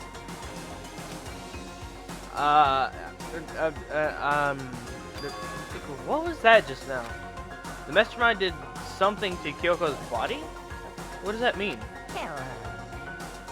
Okay, things are getting kind of awkward. I think it's about time we get out of here. Well, Meanwhile, you guys can go on enjoying your school life. If you get lonely, give me a shout. Not that I'll do anything about it, of course. see ya later. Monokuma disappeared, leaving us all depressed and in despair. Although it wasn't all despair, there was one small hope. Hey Kyoko, Monokuma already mentioned it, but what's that key that Celeste gave you? It was her room key. so... Most likely, it's the key to one of the dressing room lockers. Oh, that makes a lot more sense, actually. Huh? What? Then that means... Celeste probably hid it in there. Hey, I suppose sometimes it's easiest to miss what's right beneath your nose. Well then, we'd better go check. Indeed. Good idea. We left the courtroom and rushed to the dressing room. As we approached the dressing room, Kyoko looked back at us and said, Hey, I'm going to go on alone from here. Everyone else head to the dining hall. I'll check in with you later. What? It's already nighttime, so... Why exactly are you going alone? so... Do you even have to ask? As she spoke, she glanced quickly at the surveillance camera. Yeah, Monokuma will just show up. Come on. That's not what I mean. Why you? There's still the risk of a spy, you know. Then I'll go too. What? You! Please, let me go. Standing here arguing is just going to draw more attention to us. Do whatever you want. Thank you, Bayuka. I keep wanting to say it correct, but I hate the guy. I don't want to say it correct. well then. Then it's up to you now. Yo, I'm gonna go to the dining hall, okay?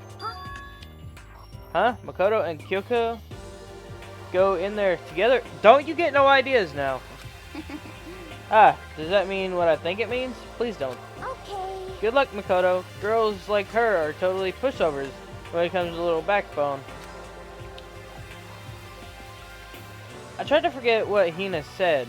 Everyone headed to the dining hall, leaving me and Kyoko there alone. Shall we go? Yeah, So then, we need to get into that locker. Kyoko took the key Celeste had given her and unlocked the locker. And as the locker swung open, we saw... You really came. Good morning. It's been a while, hasn't it? It's safe, thank goodness. I never heard Kyoko sound so relieved. It was like she was speaking from the bottom of her heart. I did just what Celeste asked. I didn't say a word. I stayed quiet the entire time. Well, Celeste just murdered 2 people, so good luck. I mean, thanks for that. Oh, and I think I might be able to open the last set of files soon. Maybe as early as tomorrow? Ooh. I'm doing my best, so please, wait just a while longer. So, now we can officially say the case is closed. As far as this incident is concerned, sure, but can we take a second? since we have this opportunity, I want you to be honest with me. Kyoko, please tell me, what are you trying to do all on your own here at the school? You. Is that why you wanted to come here with me? However, Regardless, that's not something you need to know right now. I don't need to know. That just makes me even more worried. what? Worried? Like, what happened? She looks actually concerned. I've never seen that. Like, what happened during the investigation this time? You disappeared, and we didn't see you again. Without warning, without explanation. When you do that, Indeed. it's only natural that they think I'm the mastermind spy, right? And you too. I'm sorry to say, but yeah, just a little bit. But Makoto, no! I believe in you. What? You believe in me? Isn't it obvious? People believe in their friends, right? That's why I want you to tell me. And I want you to believe in me, too. Because we're friends. I understand. It's true. Then maybe I can believe in you. Just a little bit more. Then, That's fine. fine, I'll tell you. Ooh! Ooh! I'll tell you why I've been disappearing and where I've been going. Don't tell me she's just been going to the crapper and taking a dump because she's backed up or something. That'd be hilarious. You see. But I doubt that.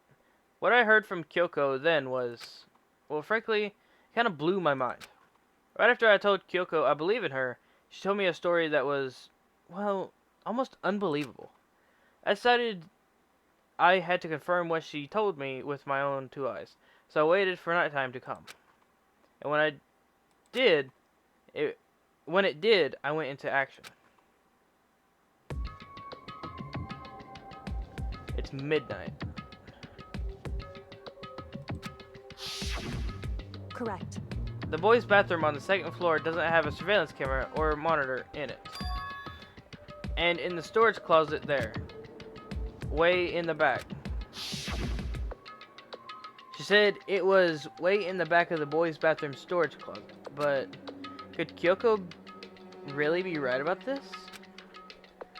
Oh my god, my head. It itches. The boys' bathroom in the back of it.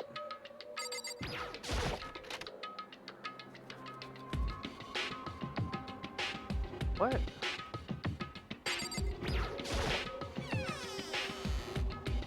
It's just a normal storage closet as far as I can tell. Secret Kyoko told me about. Could it really be hidden here? Wait. That outline looks strange. She said it was way in the back of the storage closet. But I mean, seriously. Without thinking, I placed my hand on the back of the storage closet. Suddenly, if I were being yanked in, it did. Kashunk. At the same time, I heard that sound. I fell through the wall. I had no idea what was going on. Ba-bump. I had fallen through the back of the storage closet. Huh? It turned out the back wall was just like a revolving door, and I had made my way to the other side, just like Kyoko had said. What is wrong with my head? In the boys' bathroom on the second floor, there's a storage closet. Okay. And way in the back of that closet, there's a secret room. So this is the secret room. But what's in here? Huh.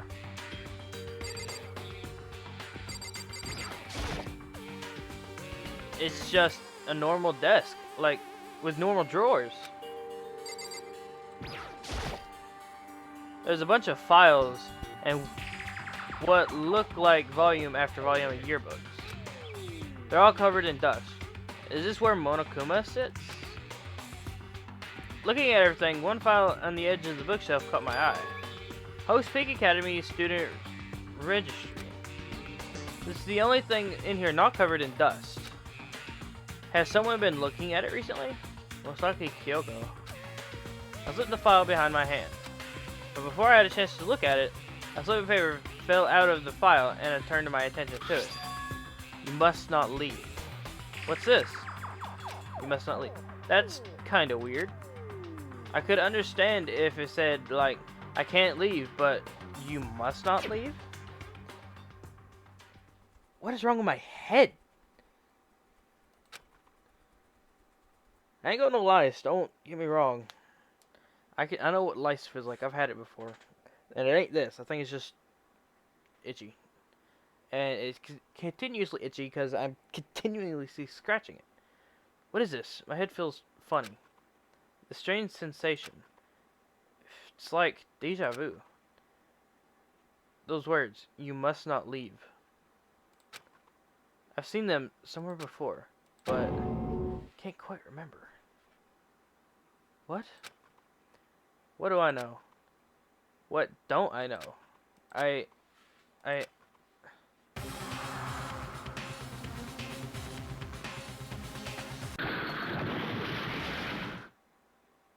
Uh-oh.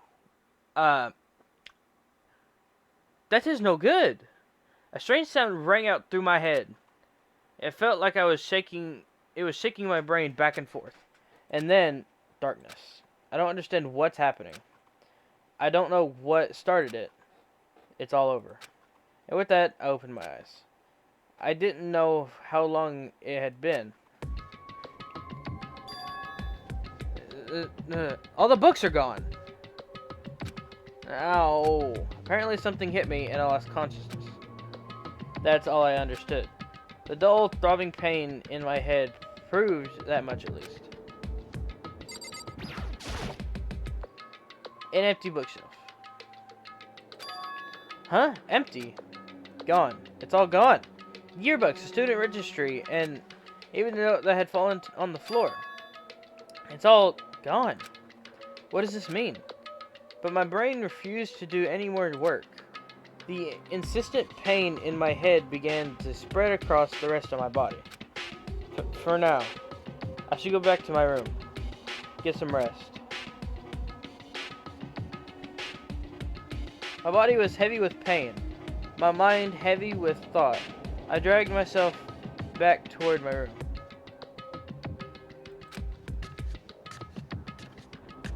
Somehow I made it back to the first floor of the school. The further I walked, the more I felt. Things are getting blurry. Can't see in front of me. Concussion, maybe? I couldn't stop myself from collapsing right there. And after that... As if at a vast distance, I heard a sound. It was faint, but undeniable. That sound. It's coming from the gym.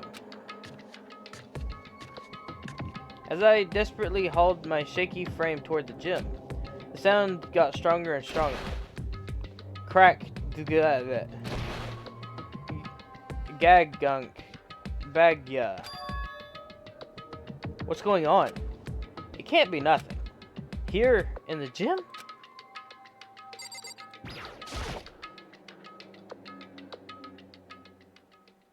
I didn't make a sound as I opened the door to the gym. The sounds coming from inside, meanwhile, only intensified that much more.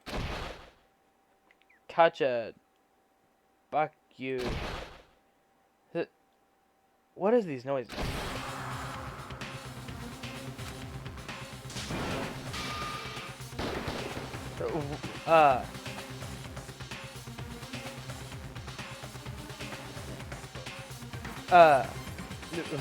What? Before me, there raged a battle beyond anything humanly possible. No, one side not human, that's for sure, but regardless, I couldn't stop staring. I forgot to move, or even breathe. Why, you? What do you think you're doing? I asked you a question. What's the meaning of this? How dare you defy me? This wasn't part of the deal! The deal? I've made a decision. I will no longer retreat, no longer compromise, no longer regret. I've made my decision. I'm going to resist you. Was Sakura the quote-unquote traitor? Okay. But you do realize what will happen if you go through with this, right? You haven't forgotten, have you? What I'm holding hostage? What am I looking at? What am I hearing? A hostage? Then could it be the mastermind spy is Sakura?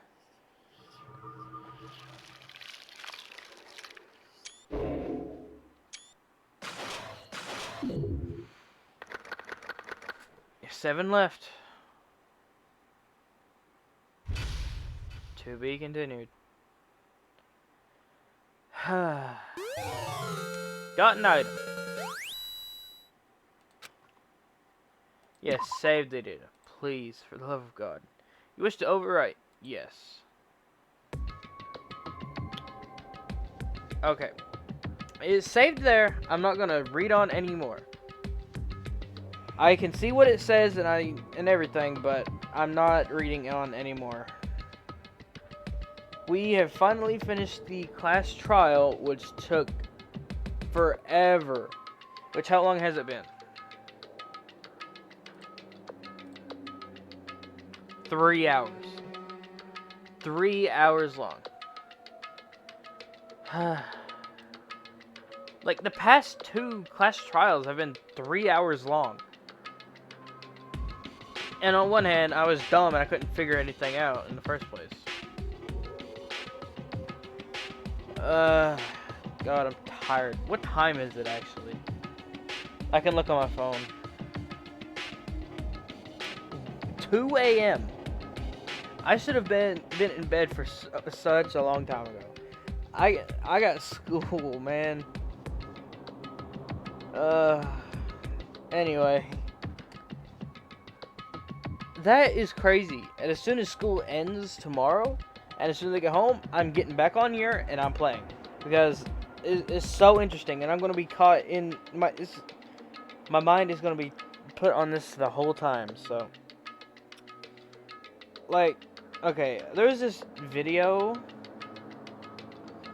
like, I don't know what it was, I forget what it was, but, I instantly recognized it as Danganronpa, and I saw Sakura doing that, like, kick to Monokuma, and then I instantly skipped it, and then my brain instantly was like, oh, she hit Monokuma, which means she's gonna die. And then I just kept pushing that out of my mind, which I know now isn't the truth. But I was just watching some random anime compilation, something, and that popped up. And I didn't want to say nothing, but I also tried to keep pushing it out of my mind. And now that I know that she isn't dead yet, or isn't gonna die, or whatever, that I feel a lot better, I guess. And I know there's an anime specifically about the game. And I've watched like 2 episodes of it. I mean, this was when I was on Chihiro's death. Like, as soon as that happened, I started watching. And it was like, what? Like, almost, 6-10 hours into the game? And it just, like, literally an hour and a half. They did all of that in an hour and a half. It was very underwhelming, to say the least. And I'm actually upset by that. But I'm not going to watch the anime. I'm going to just rewatch it all the way through. Because I only watched, like, episode 2. But there's, like, 12 episodes or something. So, this, of course, is long. It's crazy long. That's what she said. Boom. But I don't know. We're almost there. And I need to start uploading these episodes again. But if my internet would continue working, I could do so. But it's just not working too well.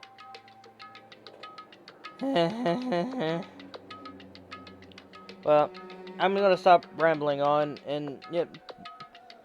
I truly hope you enjoyed. And a part of it was me being completely dumb.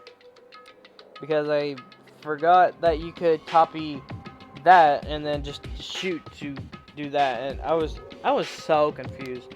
I thought I run into a bug, but it was so long since I had to use that.